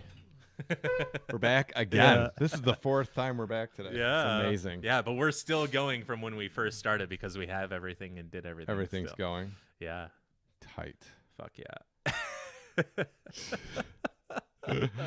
Oh, where is it? Here we go. Oh shit. What? Yeah. It'll work. Anyways, so other than that, I watched some Idlewild. Yeah. I watched the production rounds, right? Mhm. Like, I don't watch live because I always have shit going on and whatever. Like, I got home yesterday, I had to clean up the house and other shit. Yeah, I saw the last whole live or whatever. Oh shit. Hold on. Please hold. Oh, God. So anyways, I was watching Idlewild and I was watching Idlewild and it was a good time. There was a couple of like key things that I like texted you on Saturday and whatever when I was watching it. Is the first takeaway from Idlewild is Nico also broke a stiletto. Yeah. Yeah. I didn't see it yet. You told me about it though. Yeah. So Zach and I played a doubles round at Addison many years ago, and we had just bought stilettos. Yeah. Like, they had just come out, and we were like, fuck yeah, Yeah. right? Like, we thought it was going to be what the Z Flex machete is now. Basically. Yes. Just faster. Right, just Yeah. faster. We were like, this is going to be amazing. And then we were fucking around with them and throwing them and doing all kinds of crazy shit with them. We're like, oh, these are great, right? Yeah. Like, Great wind fighters still can get some distance, can trust them to fight the wind super hard. yeah, they hate the ground. They just want to attack it. Yeah. They're good. And so we got some Z, we got some Gold Line, And got some Opto. Optos, Yeah. whatever. And then we went to Addison to play a doubles round. You had a Gold Line. And No, it was a yellow Opto Okay. stiletto. I Okay. remember this shot. So we're getting ready to tee off. Hole 1, I threw the safe drive and was right on the front side of the pond. Yep. So you had the chance to run it. Yeah. And you were Try to attack, whatever. Go up the right side, miss the trees, whatever. And it's a headwind, so it's like, well, I got the disc for this. It's this stiletto. Yeah. And I throw it on I think a little hyzer, flat-ish, whatever. Yeah. Flat to maybe even a little over. And I hit if it was a 2D plane, I hit where I wanted on that plane. Yeah. And it's just going out flat. It just starts turning. And then immediately, as soon as it starts turning, my brain's like, wait, what? I threw a stiletto, right? Yeah. I'm pretty sure I did. And then it just kept drifting, right? just And then it held. disappeared behind everything. And it was OB long across the walking path On the right. Yeah. Yes. Very right. Very, very right. And we were like, dude, you just broke that stiletto. Just Yeah. gave up. It's like, I'm a stiletto. I'm a stiletto. I'm a stiletto. No, I'm not. I'm a pair of Crocs. I'm over. So anyways, that's been a joke for us for years. So I'm Yeah. watching Idlewild, and Nico's on first round coverage, and he's got to throw a shot. And I miss Sexton. I Okay. love Sexton on the coverage. Yeah. He's so knowledgeable, and he's also very consistent with information, Mhm. and he's very quick-witted, and he's great. Him and Coling, I think, make the best team. Yeah, Big I sexy. love listening to it. Yep, Coling's It's enough great. of Coling to add the color, and then Yeah. Sexton's very good at keeping everything on track and going. Yeah. I like Ulibarri being on there though, Mhm. because he brings a totally different part, a different point of view to it, and he's also much more telling you the exact shot. that he would throw or that he can throw. And that's kind of Ulibarri's thing, is he has a toolbox of like a million tools. Yeah. Right. He probably has like 8 different putts that he can throw. Mm-hmm. Right. Like he's the guy of like, this is the smart shot, and he has that shot. Yeah. He's not going to kill any of it distance wise, you know what I mean, or whatever. But that motherfucker has every shot. Swiss Army knife. Yeah, he is the Swiss Army knife. Yeah. And a great guy. Yeah. So like watching him on there, it's awesome because that's like what I'm working on is like angles and all this other stuff. And so his insight into like, this is what the shot is and this is why you would throw it. I've really enjoyed him being on there. So Nico's lining up. He's like on a knee or something. He's like, you're going to want to throw something over, like really overstable and throw it on a flex. So that way, as it's coming back, it's going down the hill on the flex, and then we'll hit and whatever. Mm-hmm. And I was like, all right, this is Nico's shot. And he's like, this will line up great for Nico. And I was like, fuck yeah. So Nico's, wait, did I say that or did Yuli say that? Wait, so are we one and the same? Nico's in there, and I'm still thinking like, man, I've watched a lot of disc golf by now to know all this shit. But so he throws the flex, and it just stays on flex, and all of a sudden Nico goes, "You're a stiletto!" And I was like, "It happened to him too." And I know you love Nico, you know, and I was like, "Oh my god!" Like Nico's now stealing Zach's shit. Oh my god! Yeah. Stop it! And so I texted you instantly. I was like, "Nico just broke a stiletto too." Yeah. And it was great, but it was nice to watch, and it's interesting how you could watch. Like as I'm watching stuff, I just see it differently than I used to, and it makes like me go back to like the beginning of our first podcast of when we were talking about like people just see disc golf differently. You see it differently than I do based on your skill set and the shots you like to throw and the discs that you have that you're comfortable with and all that. But as I'm watching disc golf now, one, I've watched a lot more than I have before, but I'm also like working on different things now, and now I just see all this stuff, like more of the minutia of people's mechanics and how all that stuff goes. Yeah. And it's just amazing like how good those guys are. You know, like it's really like and especially Nico after watching the skins, and he's like, I basically just black out and have a panic attack and like all at the same time. My arm like starts my to body hurt. falls asleep, I fall asleep, like it's to some weird degree impressive that he's still able to compete at the level that he's competing at. And that also in the same or like the same idea is that it hasn't been broken, because it's like, I did it. Like I won this, that, and the other thing. And it's still a thing. Yeah. It's crazy. Yeah. That it's still there. It makes you feel better. So you're like, all right, it's totally fine to be nervous. Yeah. And I've known that. It's just, to me, it's the level that he feels it at. Yeah. Because I like at random points here and there have had that feeling. And it makes more sense watching him practice putt and then putt in real life. Yeah. Like, or for a tournament rather, because watching him putt, like practice putt, it's like totally different. He's rifling shit off. He's making shit. He doesn't like do his second guess swing or whatever the hell it is. Well, even if you watch that old video, sorry Garrett, with a heavier Garrett Girthy back in the day, where it's Feldberg talking and Nico putting. Like, he's just rifling putts. Bam, bam, bam, bam. There's no like all this stuff. And then in the tournament, it's like, oh. Yeah, exactly. There's another one too of Nico trying to give a putting clinic by himself for YouTube video content, and he's got a really tough putt, and it like his first putt, he breaks it down entirely, like what the wind's doing. I'm at this angle, this elevation, this is my putt, whatever. I'm going to pitch it up here flat, and it's going to fall left down and hit center chains. And he does just that. Like, no hesitation, no whatever. And then he does it, like, consecutively over and over and over. It's like, okay, sick. And then tournament coverage, and it's just like this, that, the other thing, whatever. Blackout, come back. Wait, am I putting? Oh, I got a putt. I got 35 seconds. I used all 35. I think. Oh, my God. But, it was good getting to watch it. I liked it. I thought, watching Paul's throw, and I'm not like a huge like Macbeth fan. Like I like the guy.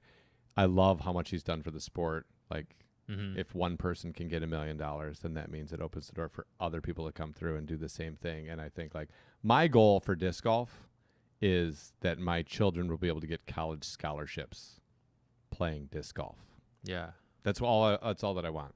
And I want it to be something where like a large group of human beings could actually make a living wage playing disc golf. Right? That's what I want. I don't care about like anything else. I'm not like, like right now I currently throw a whole Discraft bag, but I don't like the battles of like these plastic is better than that plastic and all this other shit and whatever. And like like, I don't care. I just want the sport to grow to a point to where it's like a legitimate sport and a legitimate career path. That's all that I want. And I feel like no one has done more for that than Paul.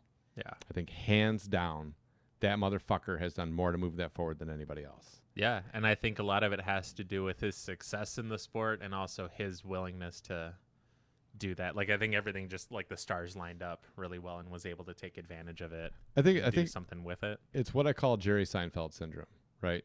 So Jerry Seinfeld, way back in the day when he was a stand-up comedian, like always told clean jokes because he was trying to get material together for when he got on Letterman that he could throw his A game.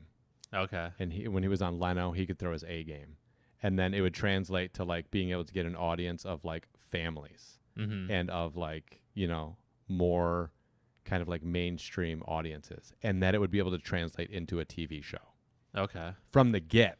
Yeah. Right. He wasn't thinking like, I'm going to slay this club tonight. He's thinking like long term.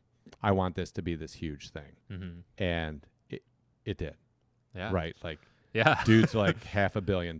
Right. Yeah. Like, so it worked out. And I think that Paul had Jerry Seinfeld syndrome from the start. Right. Like, I'm going to get really good at this. I'm going to take this as far as this goes. And I'm going to really try to make this into something.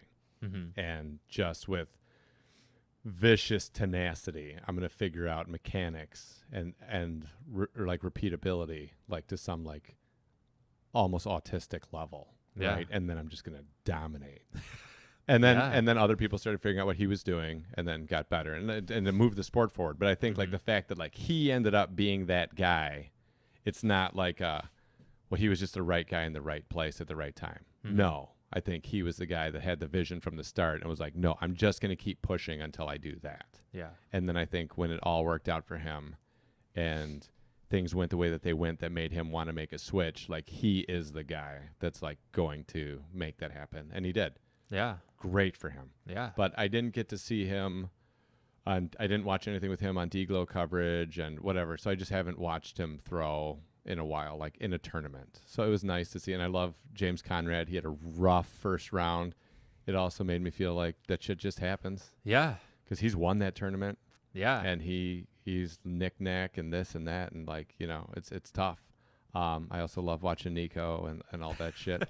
Yeah. So it was cool. But watching those guys play, specifically like Nico and Paul play, and Conrad, you just see like three totally different styles, totally different approaches, totally different like everything. And like we were talking about before, I think you're always going to have difference in styles, but I think it's going to get less and less over time.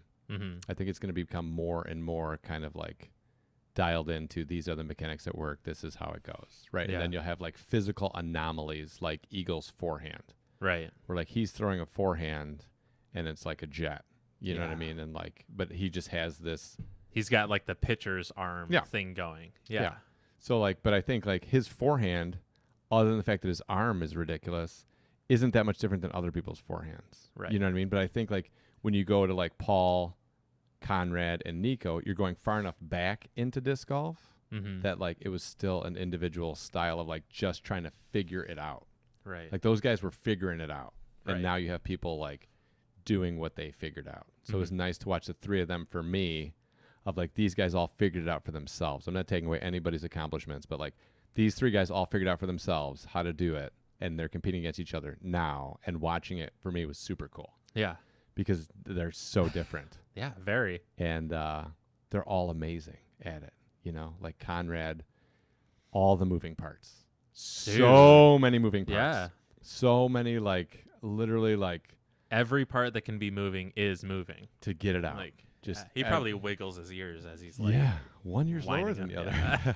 But everything like he figured out the way that I'm going to do this is by just using all of the momentum I can get into like this like fluid dancer like approach and gun it on his drive, on his jump putt, on whatever. It's very like this fluid dancer. Yeah. And Nico's like, I am small but mighty and I'll punch you in the nose and I am just going to fucking rip this thing over and get it there. And that's Yeah. very much his style and his personality. Yeah. Right? Yeah. And Yeah. Paul is very much like, this is the best way to do it. Mm-hmm.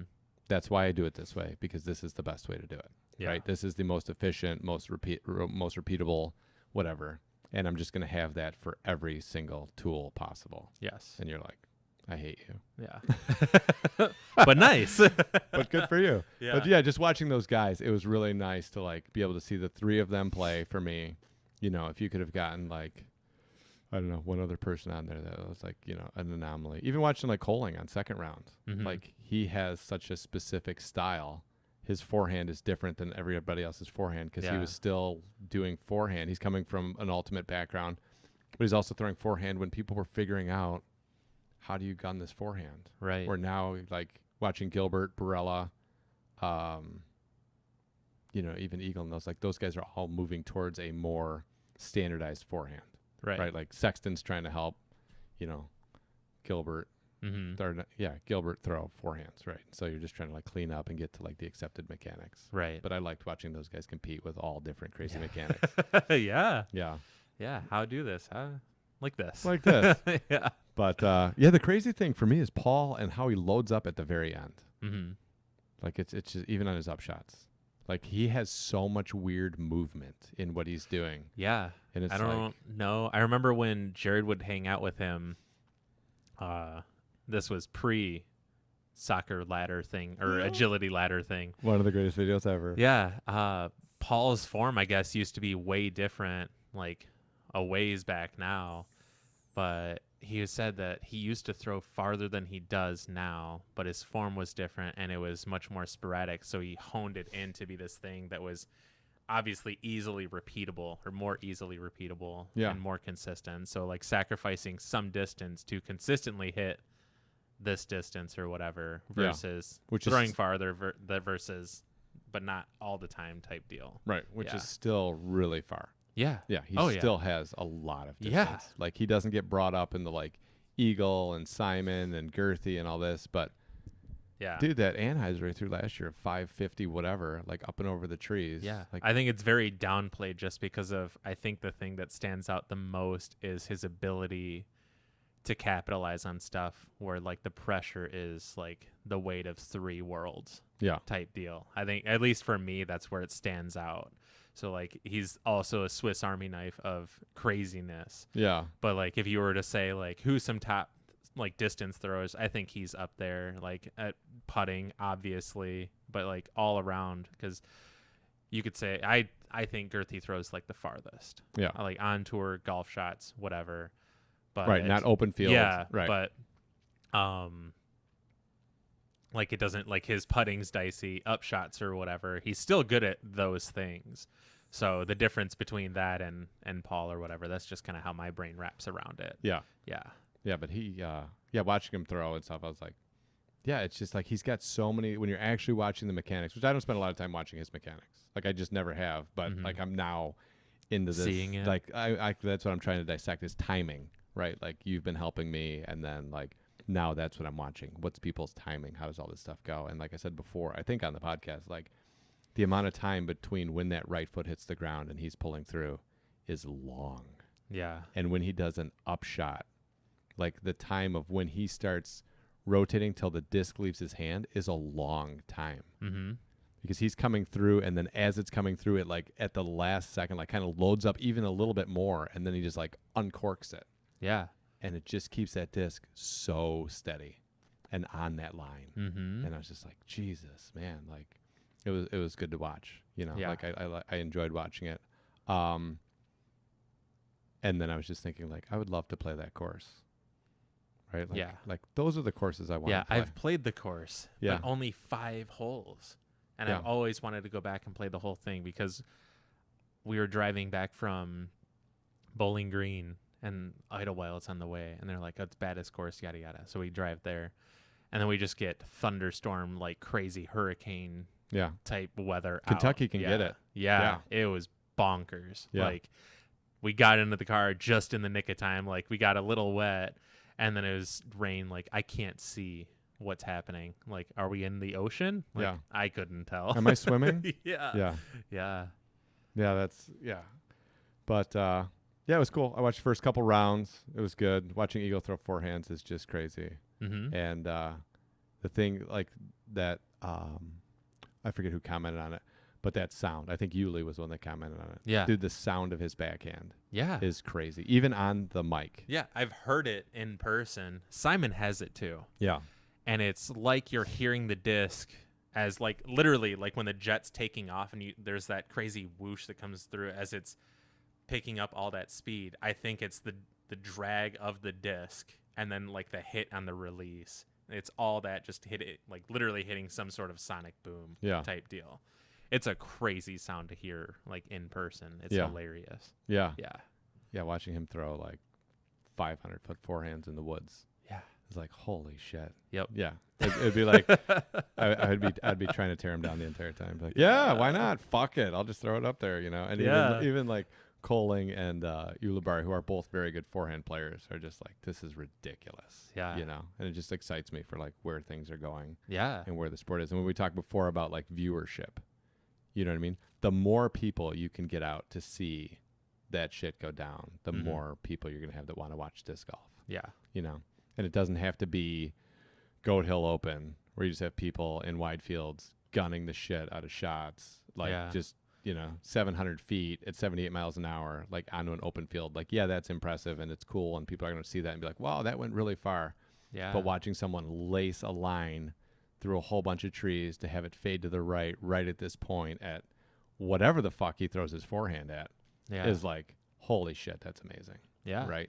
Yeah, being able and Will said it too. He made a comment when we were playing, and I think it's true. It's like we are airbenders. I know it's like some kid's show. Like I've never seen it. I know of it, and it's like these mythical people that like fire, earth, water. Like they have these abilities over these things, and that, and in some degree, like we are airbenders. You have to figure out how to make this thing fly at a certain way. Yeah. Or whatever. Like an Anheuser. Like we could go out right now and throw an Anheuser, but that's with time and learning and understanding why it's doing what it's doing, so you can throw longer, shorter, like something that's going to come out as it's going on Anheuser, or it's going to cut all the way in. Yeah. Like, I don't know. It's really cool. Yeah. I felt good. I hurt myself this week, which I told you about. I felt good. I hurt myself this week. No, I felt good because I hurt myself this Okay. week.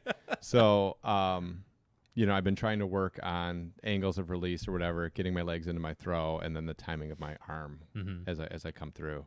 And so I'm a huge hyzer flip player, always have been. It's just a style. So I've been trying to like transition to learn the other side of the game. So letting things go past flat, right? Like I'm very uncomfortable. Like throwing an Anheuser I can throw, right? Like I can throw an Anheuser. A lot of time I'll throw a flip to fade more than like a true Anheuser out of my hand. But this year I've gotten a lot better with like being able to throw a true Anheuser. But I've been trying to work on throwing more stable discs out of my hand on the right and play more of a flex. The Nico shot. More of a Nico shot, right. Because like in talking with you or whatever, the biggest problem that I've had with that is nose up. Yeah. So the minute I go to do that and I'm coming across on the throw, I've got that nose up and I just don't get the gains from it. It comes out and then like fades early.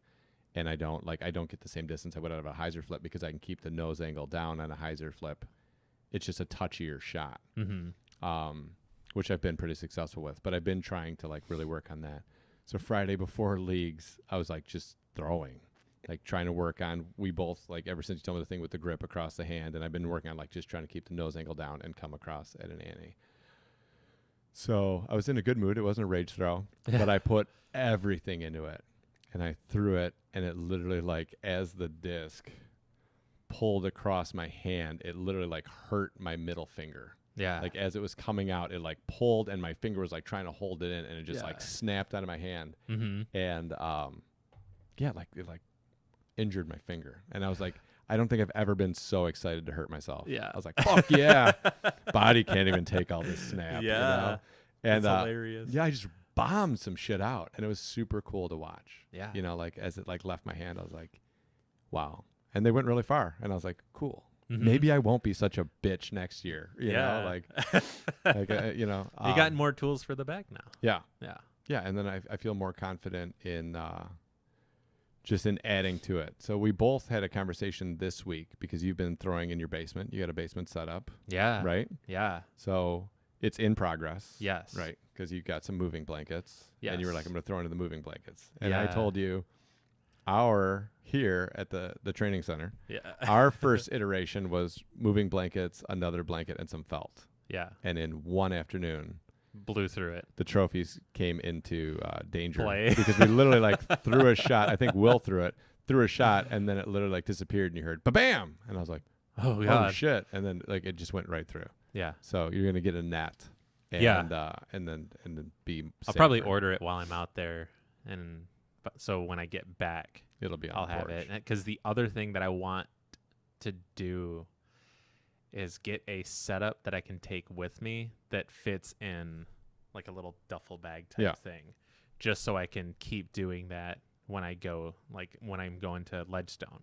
Yeah. And like at the hotel or whatever, find like a patch of grass, set it up, and just get rips in there and Yep. get that really dialed in. Because when you were talking about timing earlier, it reminded me of figuring out my timing downstairs and the weirdness that comes from throwing downstairs in my Yes. basement versus on the course is so strange. Yep. I don't know why it happens, but Yeah. The Maybe putting the net outside will change that. I don't know because I've Yeah. never done it. yeah. So Yeah. that's kind of the reason why I want to do it, on top of I have a moving thing that I can just chuck 1,000 shots into and never have to walk far to Right. go get them at least.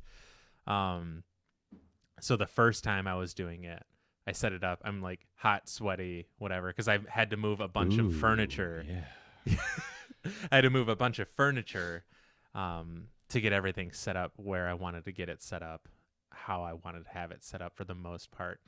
And then I was throwing like an ultimate disc into it just to kind of see what it's like throwing down there. And then I had other discs. I was like, this is what I'm throwing, or why I have this set up is to throw discs, not ultimate discs. Right. Found a putter, and I was like gross and sweaty, and immediately it was like I can already get some practice in on like having not ideal hand condition on your disc to throw. And the first couple is really interesting because it was a lot louder than I thought it was going to be when the disc hits. And then Yes. 2 was like, oh, this is nice. Like I had 5 throws in, and I was like, this is already amazing. I can get so many rips off, and this is just this one disc or whatever. Yeah. So realistically, it could just be like a small stack of whatever you're just trying to like fairway, putter, mid-range, distance, driver. And then so I only did that. I practiced throwing putters downstairs, and then I went and played Seymour. Or no, I think this was Addison then. Yeah. The Addison round was just that, because Seymour was, I did practice with distance drivers. So my putters felt great. Like throwing that, my timing felt really good. It got weird when I started throwing faster stuff because it felt like my timing was much more out of sync. Yeah. And then I was starting to get antsy by the end of the day of, I want to go downstairs and I want to practice throwing like my drives, like wide rim disc, whatever. So I grabbed a PD2, and then my grip was vastly different in terms of like feel. I think like if I were to show you both of my grips, you'd be like, I don't really see. Yeah. Um, Mine comes down. But I had- Mine comes down to the pad on my first finger. yeah, Is like it would look the same to you, yeah, but where it is on that pad, yeah. that little bit of difference is like butter. Yeah. So I know I've showed you before. Great example disc right here. Where I'm trying to pull everything, like my hand is pulling everything in on the disc. Yeah. When I was first telling you, it was basically not so much this part of my palm, but more of like everything in my thumb is pulling it in. Yeah. And downstairs, it was all of this is like creating friction, and all that friction is coming backwards here. So when I'm going to release it, it's getting slingshotted out forward. So when I threw the first shot, it hit, like it sounded like it hit at least like 2 or 3 times harder on the blanket. Like I don't know if it's just because of the disc or whatever, but it felt like I had so much into the disc and that it was transferred so well that it was just like holy shit kind of moment. Yeah. And then trying to get my timing with my footwork was a lot faster to get that dialed in to like, this makes sense because I have a very noticeable delay. Like I'm getting built up, set up, and I still have that momentum built. It's just there's an extra second to get your foot planted and then rip through. Yeah. And it all like jived and made sense. And then trying to take that to Seymour and translate it, I got maybe like 30% translated from throws in the basement to out on the course.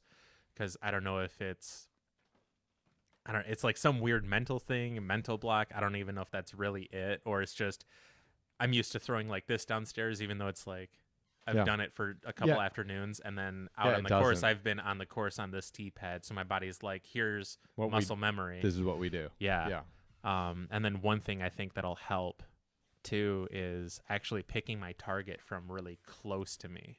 Yes. Because that's what I'm doing on that target versus I have like this shot envisioned and then kind of where I want to throw it. And as long as it's relatively close to there, it's going to be good or whatever. Yeah. So I think doing that, like if what I'm seeing is like a 2D plane and I'm picking this part and just hitting that. So did you see the product that I had before the net? No. Did you ever see it with the red felt? No. So I ended up, felt is very strong. Weird part is if you really cook it into there, it melts onto the rim of your disc. Okay. So you have this like little patch. And sometimes if you cook it, it hangs. Really? It'll hit the felt so hard, it'll melt and then stick to the felt. Yeah. That's sweet. Yeah, it makes you feel baller as fuck. But anyways, so I put it up, and then people that have come over complain that like I throw in the basement, and then when I go out to the course, I throw everything low because the ceiling here is low, and they're worried about like hitting the ceiling. Mm-hmm. And I'm like, yeah, okay, sure, maybe, you know, but you're still trying to just hit a spot. Like, I understand that. Okay, but you should be able to work out of it. So we had, I don't know how wide this is. It's like 10 feet maybe wide. And then the ceiling's probably like 7.5 feet tall. So you got like a 10-foot wide space. Mm-hmm. And what I did is I made a giant grid on it. Okay. Of like what, which is funny that you say that. I didn't know that you never saw mine. No. So I had a grid on it of like 1 through 12 or something like that. All these different spaces. Yeah. So then I was like talking to Will, and I was like, you could play a whole course down here on that grid. You have to call what the shot is going to be. We both know the courses well enough, and you can play the course. Mm-hmm. And how close you are to what you're trying to hit is going to be whether you're up for a birdie or whatever it is. Mm-hmm. So, like, if you have this grid right here, right, and I'm going to throw, let's do something dumb. If I'm going to throw hole 1 at firefighters, right, I'm going to throw, I have options. I can throw a wide hyzer with my wasp or something, right? I can throw the straight shot, right? Or I can throw like a flex up the middle. So you call which grid spot you're trying to hit based on the shot. So if I'm going to throw the hyzer shot, I'm going for square number 3, inside corner of that square, and I'm going to throw it on a hyzer angle. Okay. And then you do your run up and you try to hit that spot. And that's what developed for me then when I was on the course, that idea of like finding the point that I'm trying to hit. And exactly what you're saying. I'm not trying to find the tree down there that I'm trying to get around. I'm trying to find as close to me as humanly possible where I'm going. Yeah. All right, so I want to be 3 feet inside this tree at this height. And I'm looking for that. The 2D plane, as close to me as possible, I'm trying to hit this spot. Yeah. And focus on that and go. And it for me last year, that made a huge difference. Yeah. So I'm super excited to keep doing this because more doing this, like I've done it not even for like a week's worth of time. It hasn't even been up for a week's worth of time. And I was able to transfer like 20 to 30% of that information learned there in like 1 to 2 goes onto the course. So now it's like, if I can just keep doing this, right?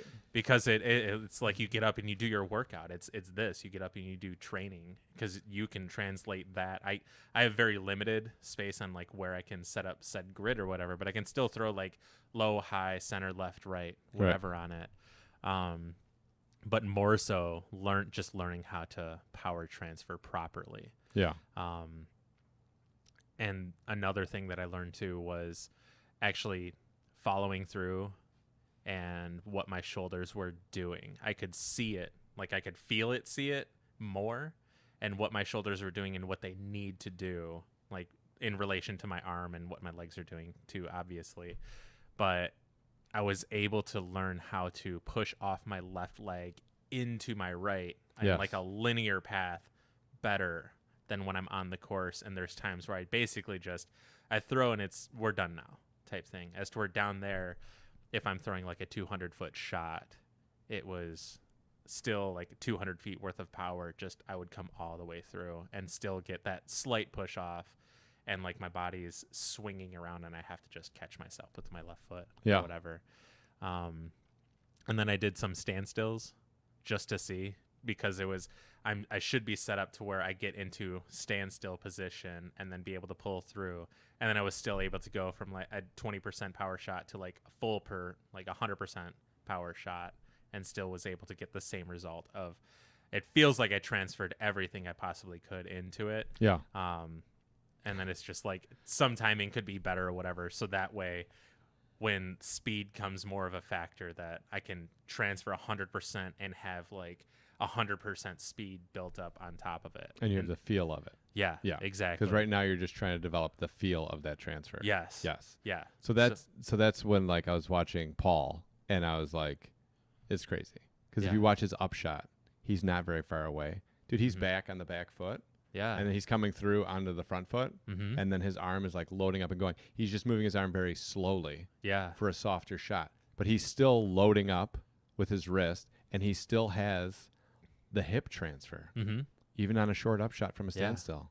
And I was like, that's just dialed in, right? Like he has that transfer at every speed, right? And like other people do too. This was the round that I watched. I've been working on the same thing of like trying to get, because my knees, like I just haven't used my legs for years in my throw, because I'm always like, please don't blow out. To the point where your body's like, I don't know how to run or jump anymore. Right, like I literally couldn't run or jump.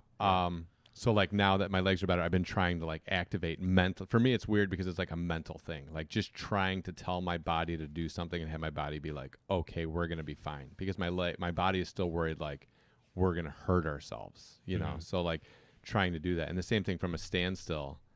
Yeah, the amount of power that you can actually generate if you do push the left leg into your front leg linearly to bring the power through, like it's a lot. It's a lot.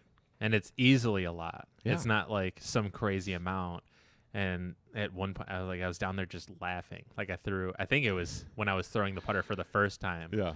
And it was within a handful of throws that I could really feel the benefits of what this could bring. And I just started laughing because I was just picking a spot on the blanket and then just trying to hit it. Just be slow, methodical, feel my form into it. And then when it's time to just hit that spot. And it was just... It felt like every time. Like I can't see like how the disc is flying afterwards, obviously, but hitting where I want to hit that's a part of it. So I've had this set up now for 2 years, right? I think last year was the year I set it up. So I've had it for 2 years. Okay. And then people will ask me about it, or people will then like comment on it, sometimes unsolicited, which is always my favorite shit.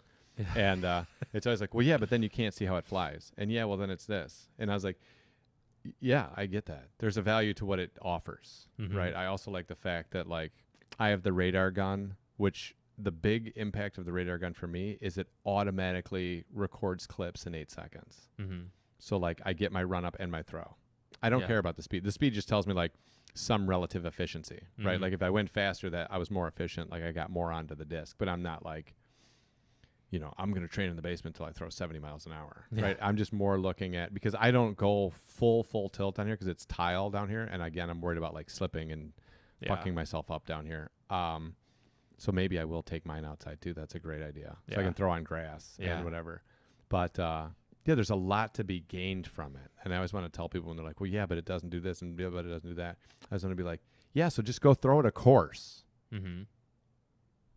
Right? Yeah. Like when you're throwing in a field, it's also not like a fucking course. Yeah. Right? Because you're just throwing a disc, walking over, grabbing it, throwing a disc, walking over, grabbing it, throwing a disc. Like that's never the case in disc golf. You throw, then you walk over to your disc, some time passes. Like when you're practice putting, you never putt 6 putts within 10 minutes on a disc golf course. Right. So I don't understand your point.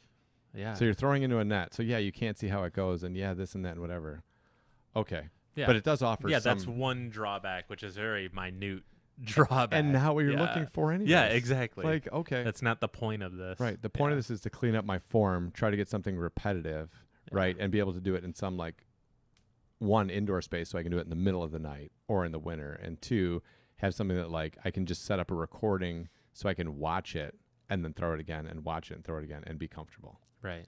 Like I love when people point out to me like the shortcomings of an inside driving range, and I'm like, 100%. Yeah. Absolutely. It Yeah, sucks. You're not wrong. I don't even know why I wasted my time. Yeah. Like I could just go play at courses all the time. Yeah.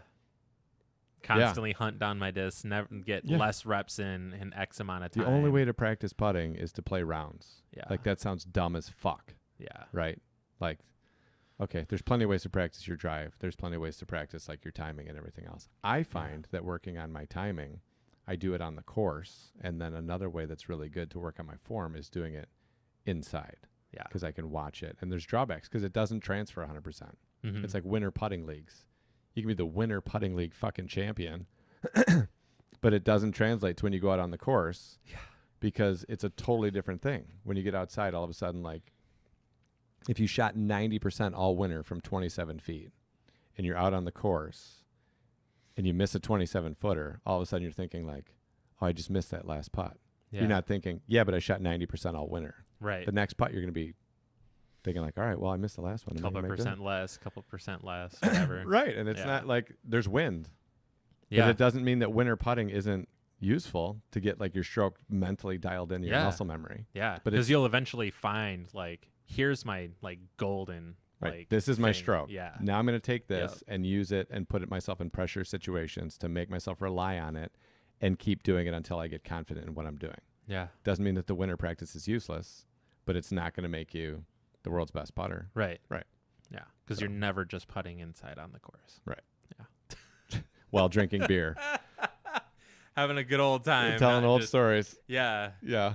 Exactly. So you leave after this for Ledgestone. Yeah. So came early to do this podcast. So we stay on schedule of a podcast a week, Monday or Tuesday or whatever the hell. Amanda got a shirt in Rochester that's like ready today that can't be on hold. So that was another thing. Like we got to stay back. So she makes sure she gets that. And then we go. Yeah. So I'm going to go back. She'll probably be out of the house still. I'm going to take the time to upload this before I go. So that way it's rendered out and then it's just uploading as we're driving. Then I can just publicize it from my phone when it's ready. Yeah.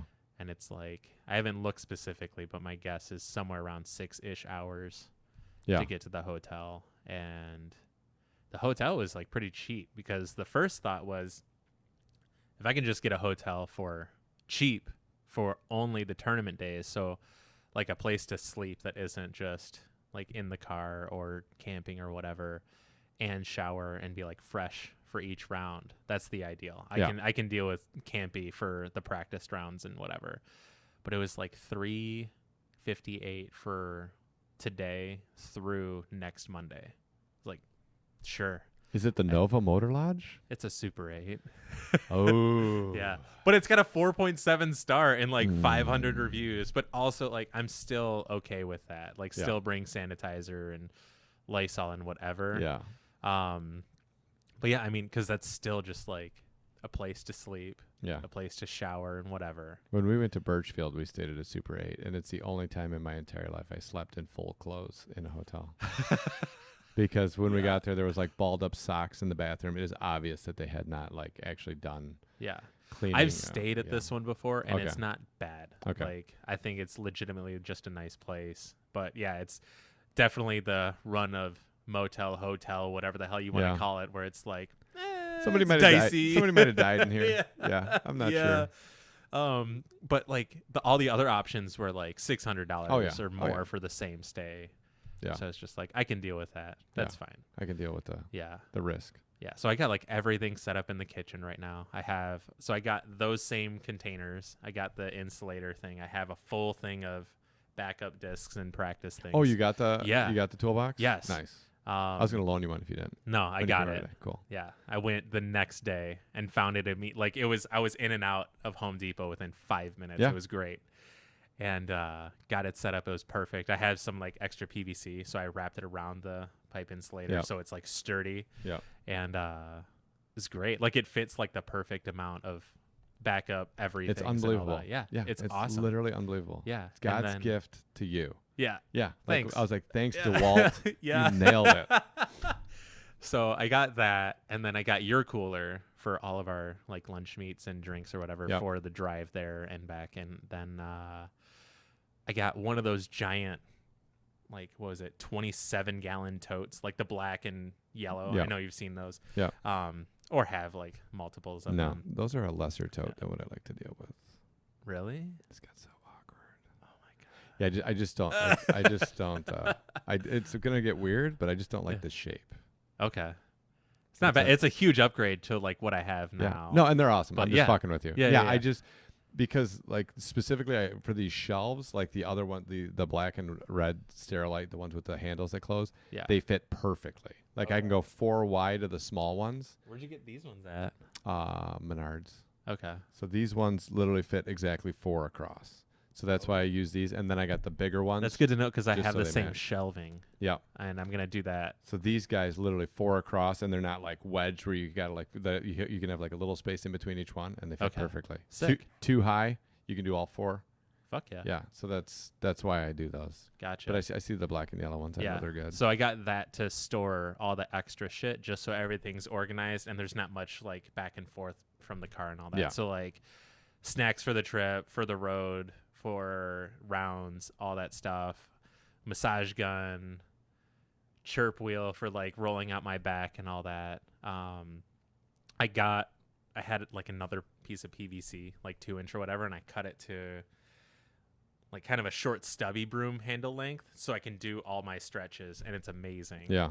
Like This everything I one's- can do. this one's Yeah, dope. this one I've been working on every day. Yeah. And it feels good, and I'm like the first time I did it really pulled back here a lot. Yeah. And it still does, but not nearly as much as the first couple times. And then new rain gear, rain hat. Nice. Because it's supposed to rain on do you need the blouse? Do you want to take maybe it with I don't you? know. I was gonna Yeah. see if I could borrow. Big girl blouse. But yeah, I think I have everything. Yeah.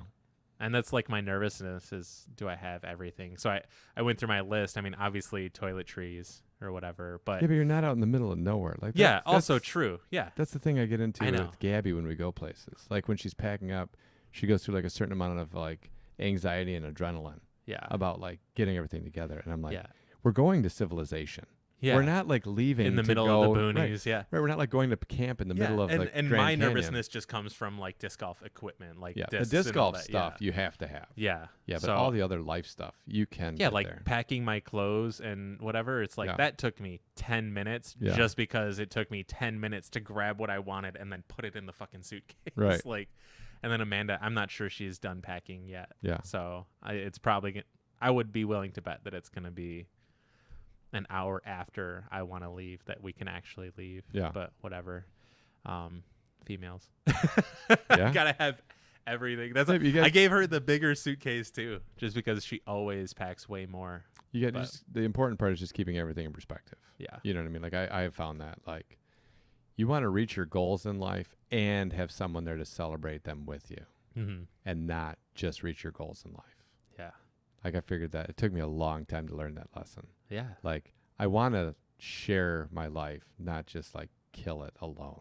Right. So like that, like I want to leave at 6. This is gonna be the best for what's going on, and then leave at 8:30, and being able to just like metabolize it for like, this is part of the tax of having someone to share this with.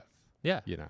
Yeah. And also like I'm totally in the mindset of it just shit happens. Yeah. Like even like all my parents that I've had or have still currently, it's very like, it's just the way she goes, boys. Like that's really what it comes down to. And like when it comes to promptness, like if it has to be done, it'll be done. But Yeah. usually if it's a very lax thing, it's just like, It is what it are is. you going to do? Yeah. Like, what are you going to do? Like complaining about it and whatever is just going to be kind of a whatever.